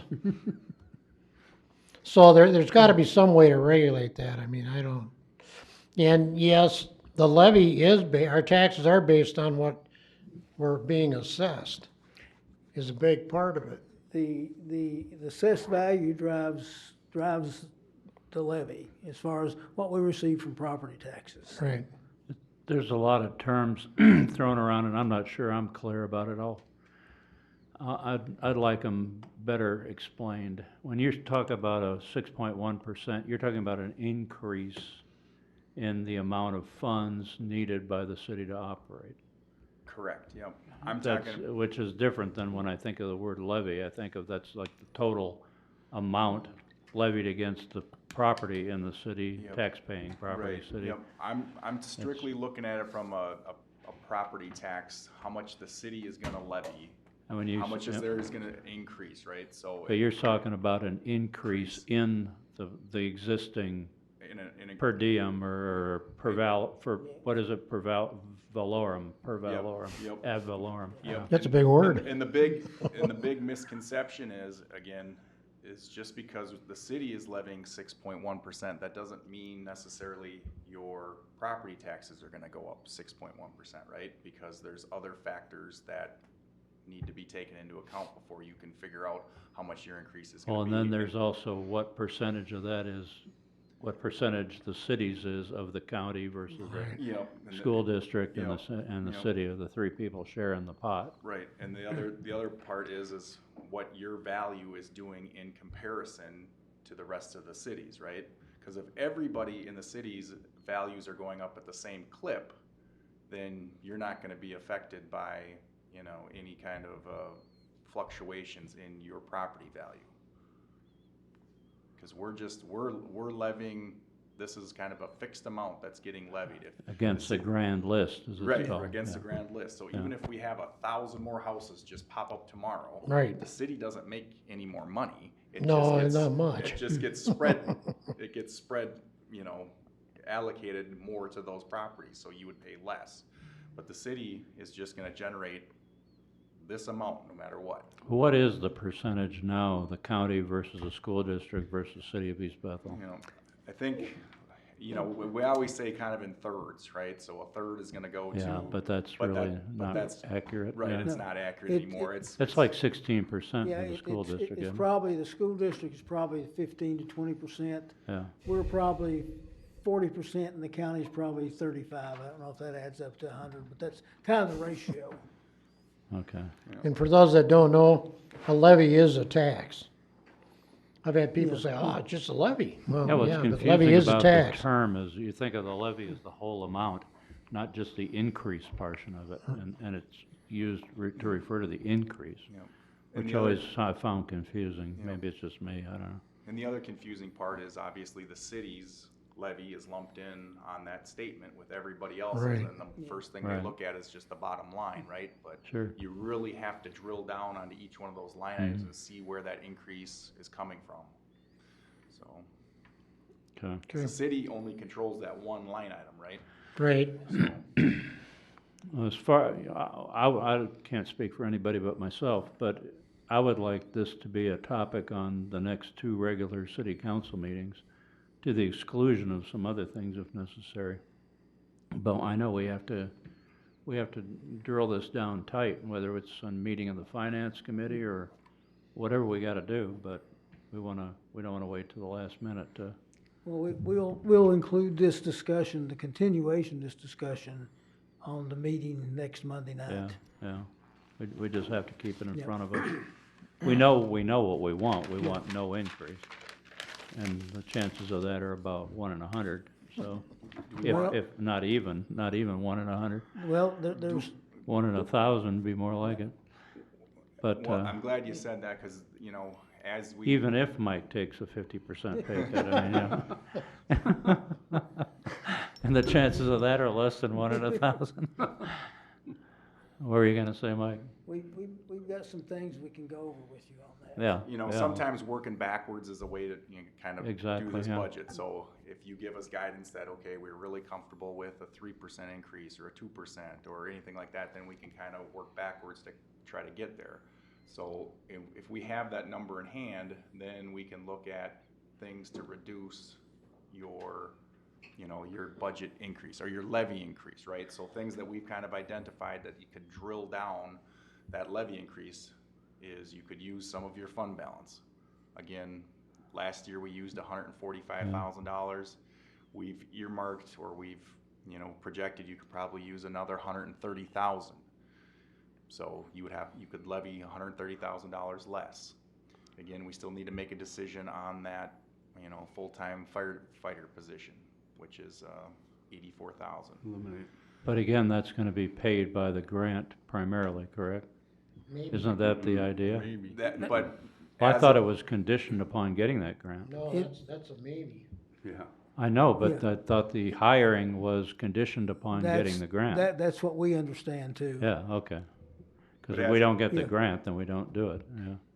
And we don't get the grant, then we can But- take, but- that's already in the budget, we can take that Yeah. 84,000 Yeah. out. you know, Well, I don't know what you guys think. It seems to me if it's for the citizens of East Bethel, which is who we work for, if it's something approximating what the prevailing inflation rate is for all goods on average, you know, whatever that is, you know, it's palatable. If it's way above that, it's like, what are you guys doing, you know? You're not doing your job.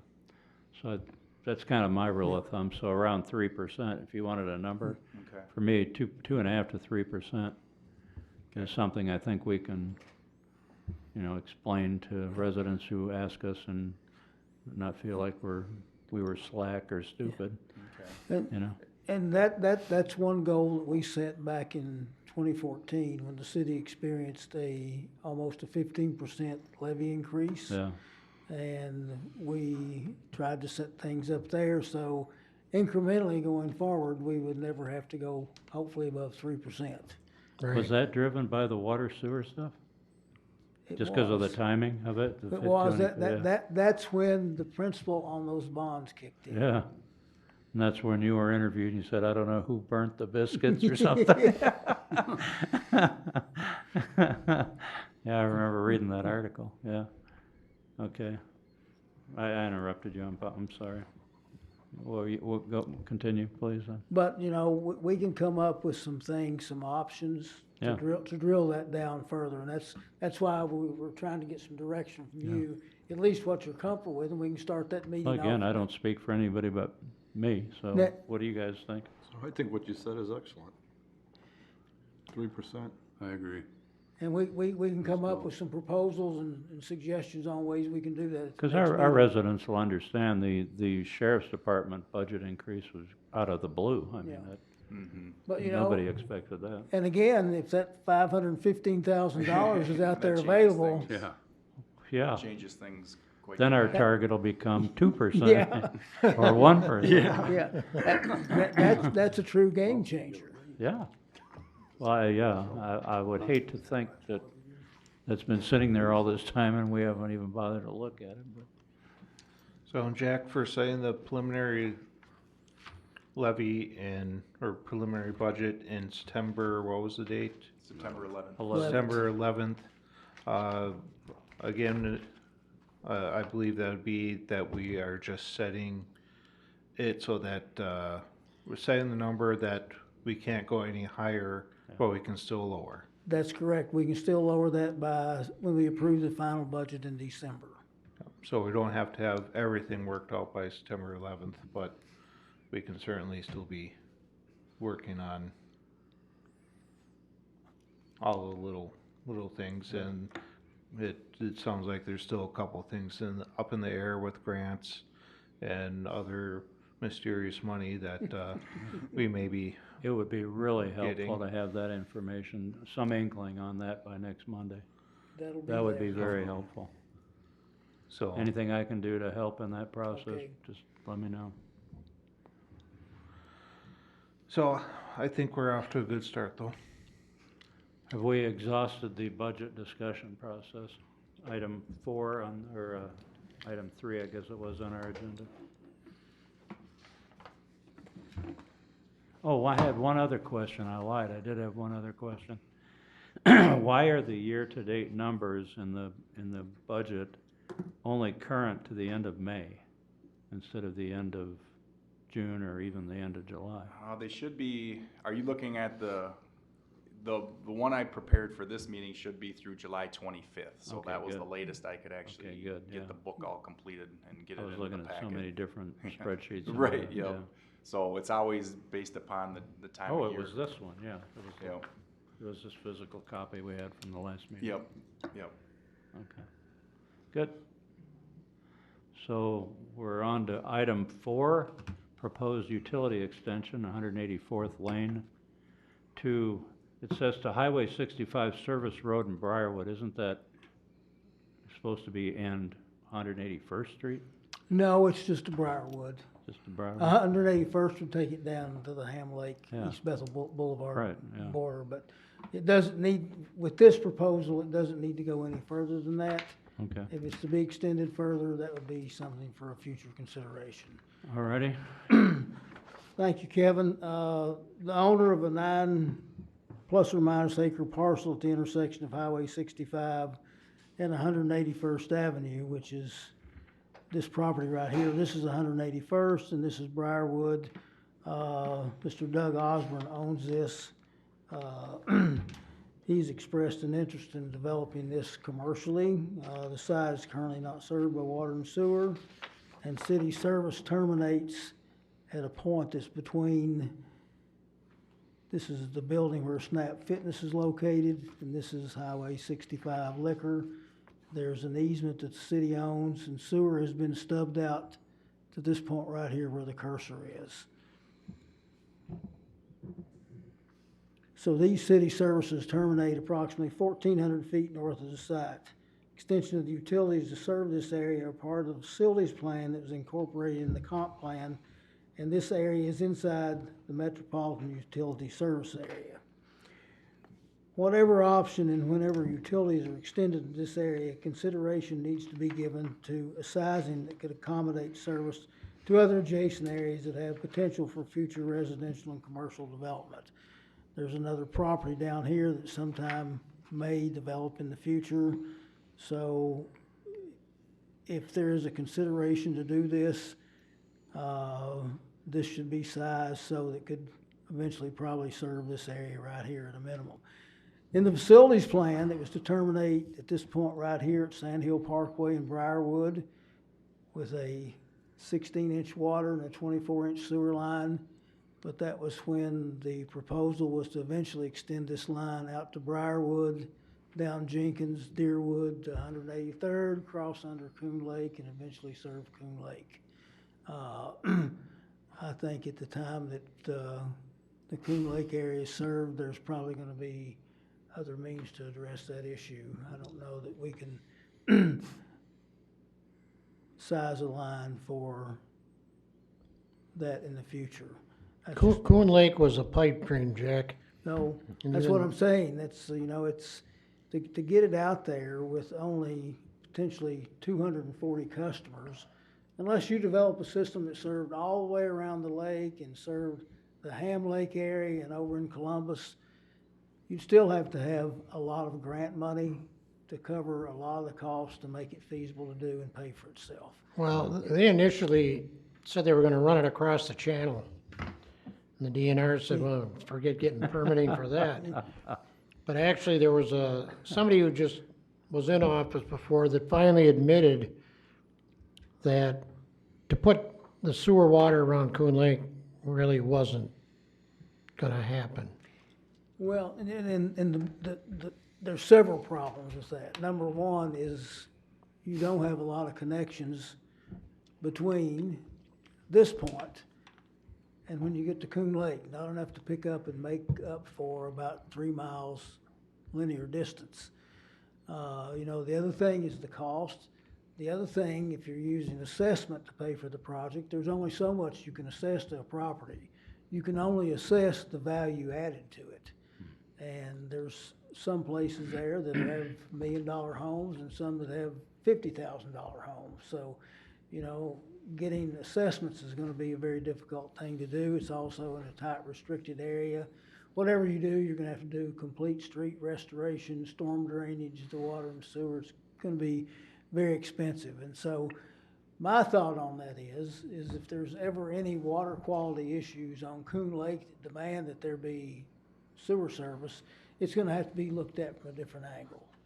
And that angle may be there's a little separate system over there that just serves that one area only. Maybe that's the cost-effective way. I don't have the answer now because we don't have all the parameters of the problem in front of us, but I don't think this is ever gonna be connected to this system. No, I completely agree. Well, in 2011, 2012, we had discussed putting a central station over on Coon Lake Beach on a piece of property that the city owns, and then try and work with it from that. But there's many people that have moved up into that neighborhood, Jack, that were told, well, just put tanks in the ground because we got sewer water coming there in 5 years. Yeah. And that's what they did, so now they're pumping, and they are the $600,000, $700,000, $800,000 homes.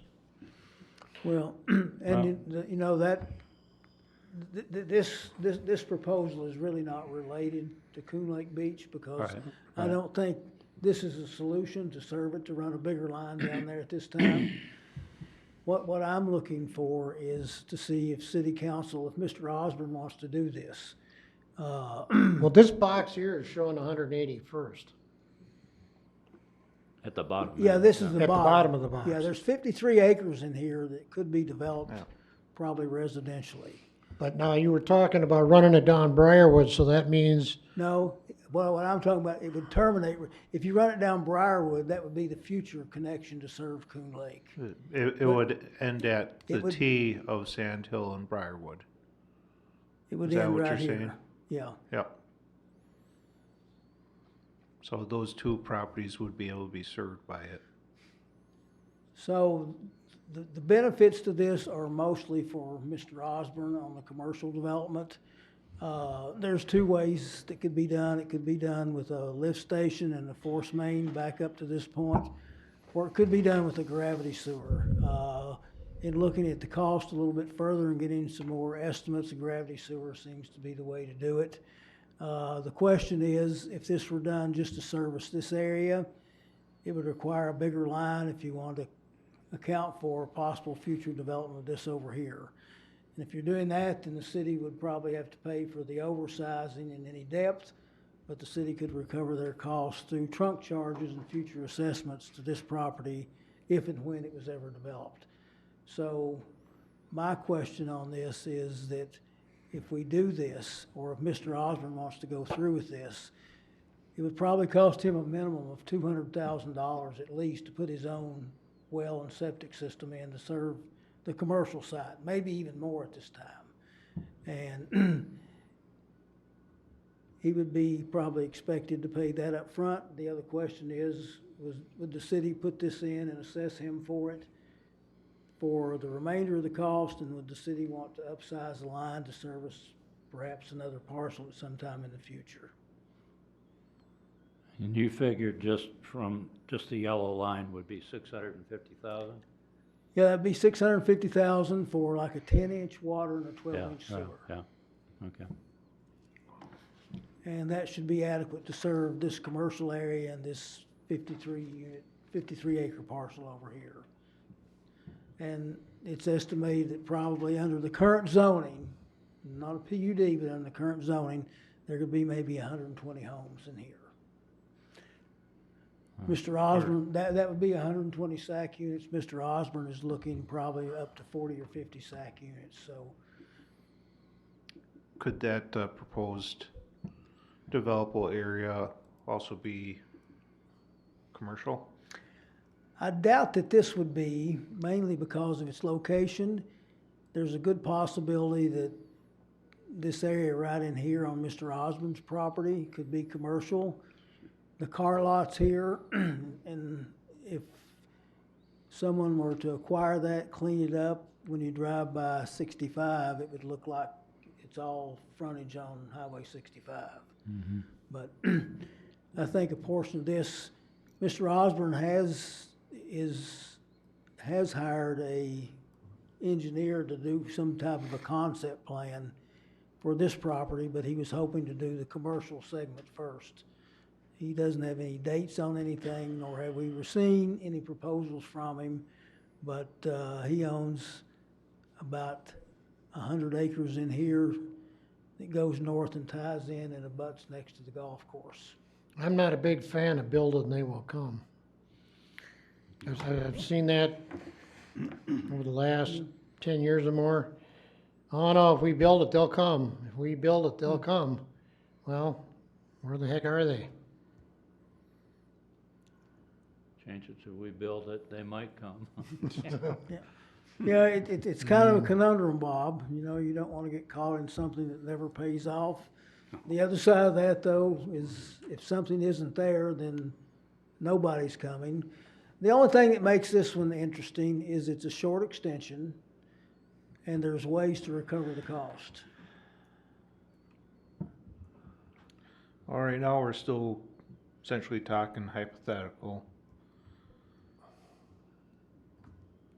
Once we get, if Mr. Osborne does have serious intentions, and at that point the city can look at it more seriously. But from my viewpoint, if Mr. Osborne is serious and we actually do get something put together, that it would behoove the city to partner with them to put sewer and water down there. But it would Because- have to be with a commitment to do something by such and such a time. Well, That's the missing thing, is with a lot of these betting on the come deals, is there's no incentive for the Well, property owner necessarily. I act, I you know. don't know anything about that. Like I said, it was still hypothetical right now. Well, yeah, But if we don't allow it and force a site there for septic and well, that can take up a whole Yeah. site for a commercial entity. And, you know, Or for one that would be Yeah. missing. Say if he can have 3, now you can have 4. that's one thing that wasn't figured in that minimum cost, and I think I know that in the write-up. It doesn't include the loss of land for putting in the private system, which could be half an acre to an acre maybe, depending on how the sizing of it is and what the secondary drain field area would be. But Is Craig the source of these estimates? Craig gave me the estimates, that's Okay. correct. Now, the cost to do that, to do that with the upsized lines to the 16-inch water and 24-inch sewer was $1 million, so, that wouldn't be feasible to the property owner to have that assessed back to him. I think what we just had the one discussion with Mr. Osborne. I told him that I would bring this before city council just to get some direction from them.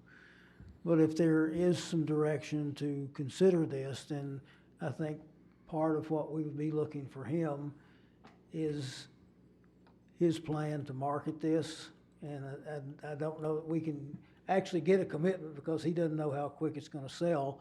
I do know that he was offered to sell the piece of property down here on this corner where the city sign is about 4 or 5 years ago.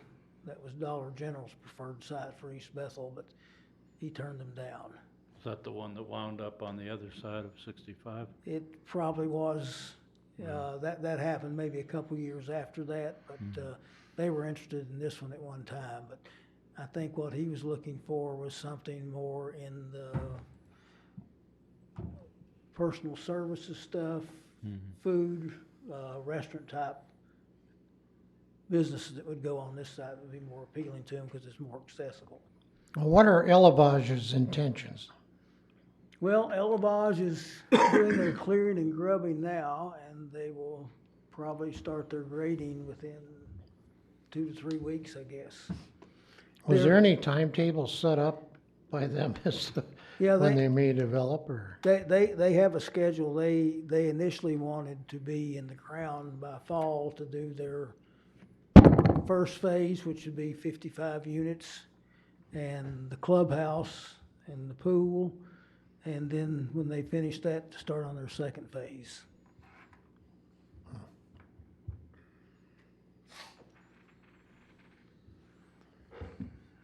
But I guess my opinion of this is,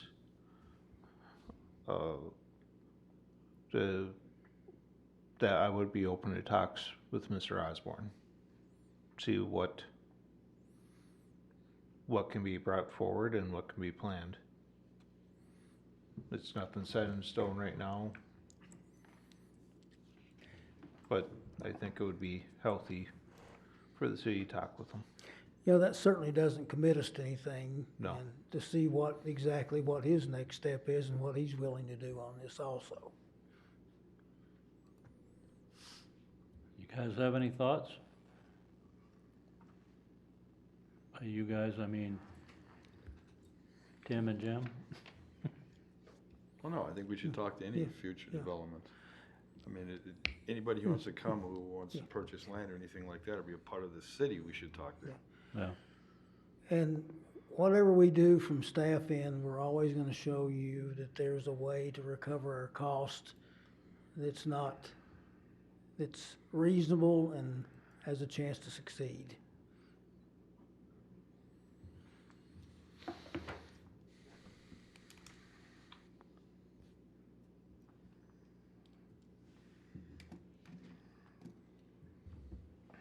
Any further thoughts?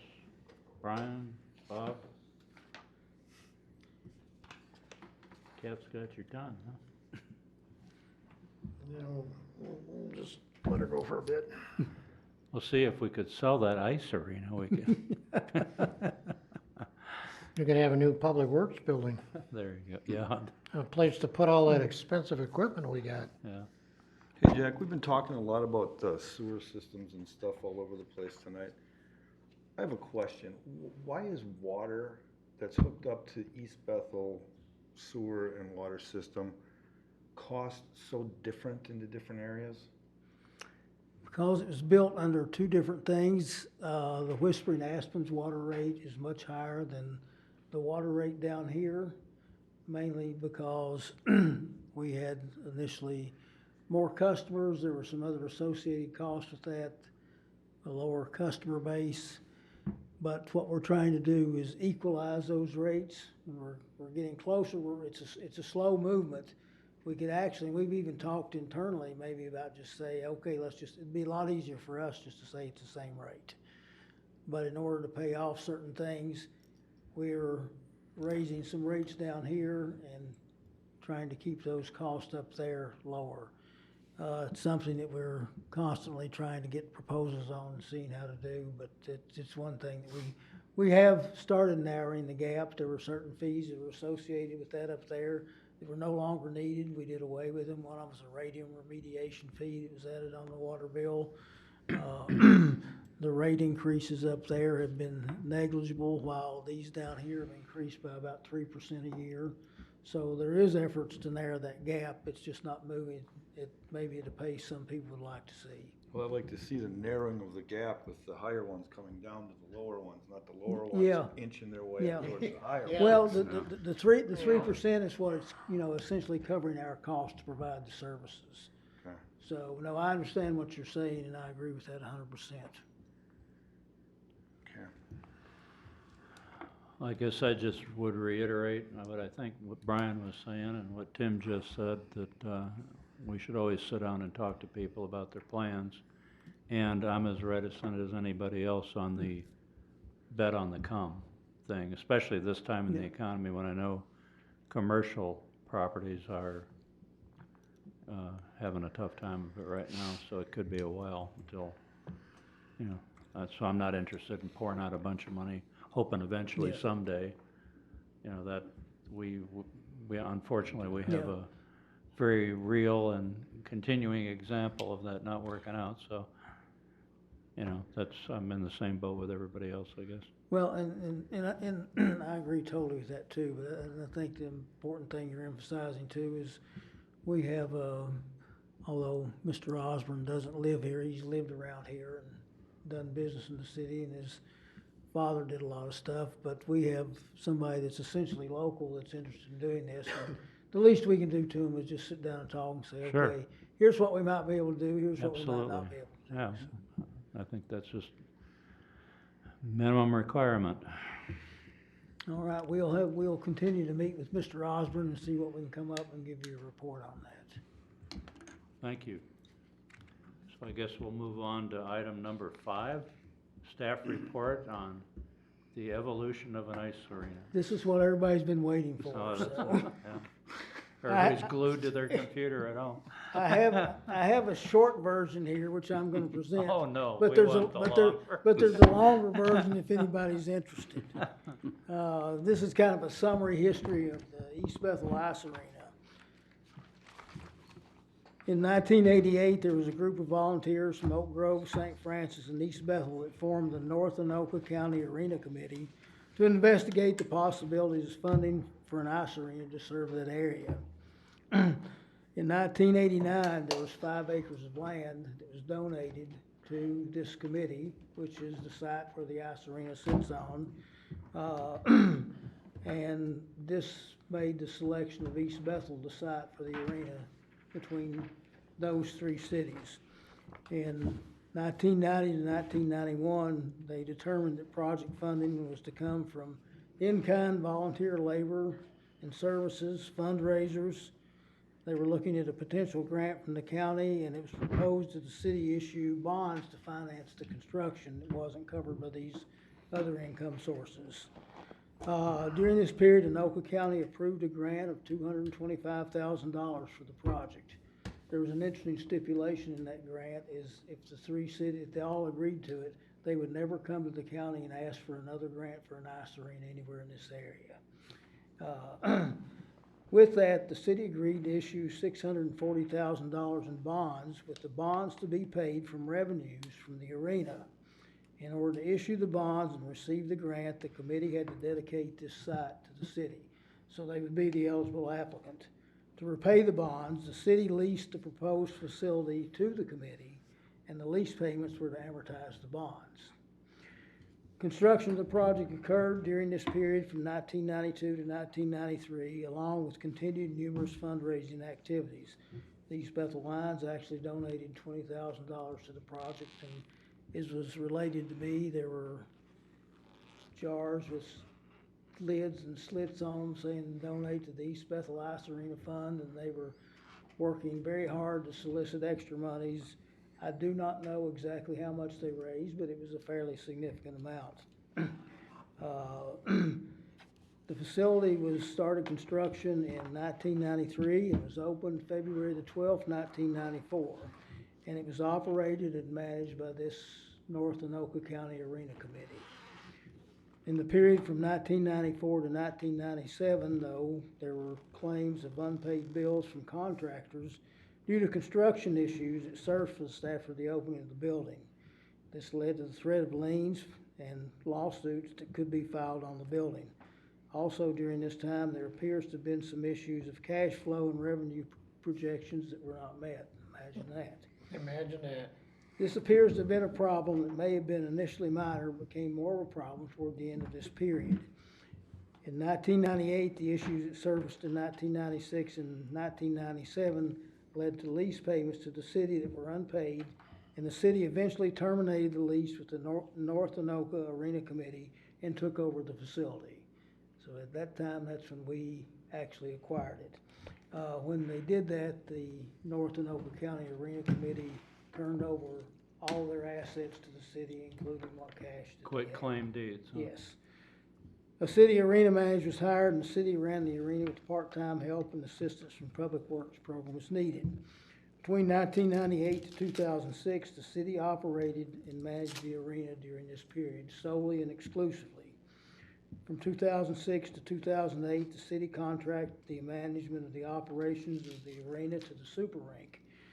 In 2008, when their contract expired, the Super Rink declined to renew their contract, and the management was contracted to Gibson Management for a one-year period. Since 2009, Gibson Management has managed the arena. During this period, the city has bid this contract twice, and both times received no qualified responses. The contract with Gibson Management expires on July 31st, 2024, and the city will seek proposals for this service in March or April of next year. So that's the short version. Thank you. Of how we acquired the ice arena. Has it ever been put up for sale at any time in? No, in and history? there'd be several things that have Not to be that I'm looked at. advocating it, I'm just curious. You know, there's, part of the property is, when MnDOT did that park and ride fee, they have a long-term lease on that, that would have to be satisfied. Since the city got a grant on this, there would have to be, that would have to be looked into to see if that would have to be repaid, so. We looked at it, like Bob said, it was looked at one time, discussed as a public works building, but it may take more to repurpose that as a public works building than it would be to build a new one. So, it's one of those buildings too, you know, it's kinda like Nexus, it's a single purpose facility, and it's gonna take a lot of money to repurpose it for another use. But again, there have been lots of improvements made in it. It appears that the St. Francis Youth Hockey Association, they're the ones that are driving a lot of this and doing a lot of volunteer work, and they've done a lot of work here in the past couple of years, and my hat's off to them. They have a very good group in there now, and we just hope they stay that way because they're making certain that helping things run properly. They've restored the concession stand, and it's really a nice facility now, and I think they made some money off of it. We're making some money off their fundraisers, so everything's going fairly good for us running that type of facility. But in the long run, the future of it's gonna depend on how good the management of that facility is, and also what kind of relationship we have with our only two customers, which is ISD 15 and the St. Francis Youth Hockey Association. And as you all know, that building has very limited use for dry floor events because it's not air conditioned. I know there's been everything from gun shows to circuses in there, but they just don't seem to be the draws anymore. So maybe if there was somebody that could market that a little bit better, there may be some chances for some revenues from those sources, but I wouldn't expect them to be too significant. Does anybody have any questions? Well, thank you for the resume of the history 'cause I do appreciate it. There's one other thing I'd like to just kind of give the council an update on, is that, I don't have a map of it up here. But we're gonna have to start looking at other long-range solutions to traffic in this corridor area between 181st and Viking Boulevard. Oh, yeah. And I had a discussion with Denise Webster, the city administrator from Ham Lake, and Tom Collins, their city engineer, about a week or 10 days ago. And I asked them if they would be interested in us consulting and talking to MnDOT to see if we could get a cooperative dual grant to finish some of the gaps in this service road that would then connect Viking Boulevard to Crosstown, which would give signalized intersection on the north and the south of this for people to get out of here. The cooperative agreement grant is one that we've used before to get funds to do our MSA streets. It's the one we used to get Sand Hill Parkway. And they said they would be interested in exploring that option, so. Is that extending Sand Hill, or is it using Aberdeen or Baltimore or something like Well, that? in this situation right here, Ham Lake's portion would go from 181st down to Crosstown, Crosstown. yeah. And ours would go, let me see if I can get something up here that's. Bear with me just a minute, I wanna make sure we go over this.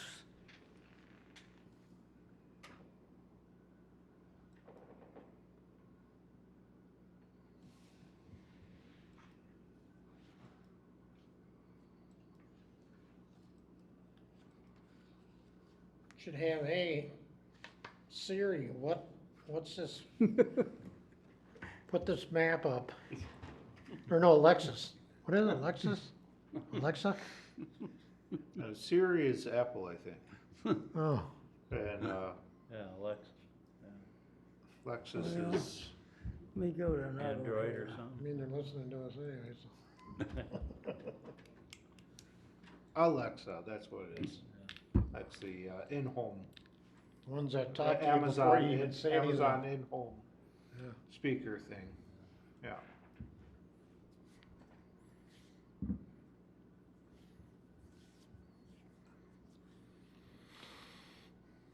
You can bring up the green stuff, can't you, Jack? The, Aerial photo? yeah, you want the aerial? Yeah, that'll give a better idea of if this thing went down, how it would look up there.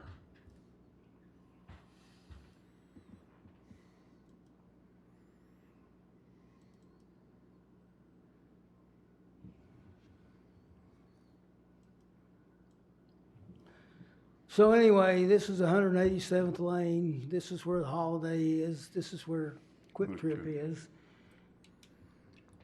On East Bethel's part, it would take it a minimum, this road is stubbed out and dead ends here, is to run it back behind these buildings, tie it back into here, and then for Ham Lake then to run, does it include that? But here we go.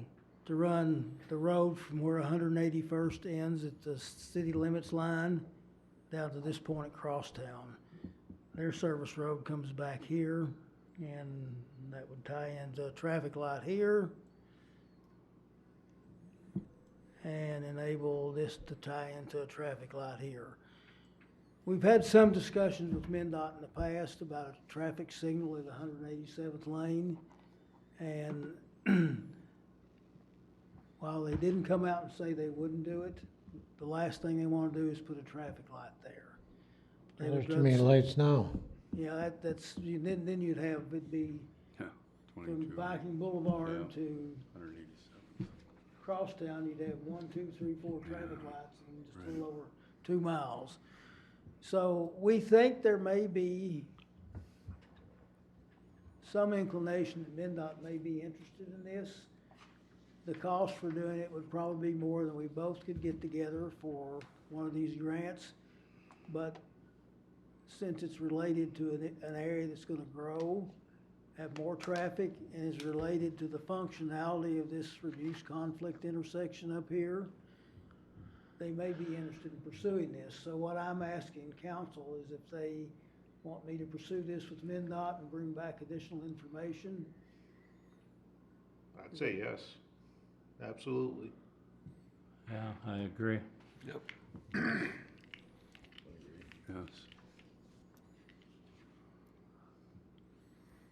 We'll get that started then and see what we can find out.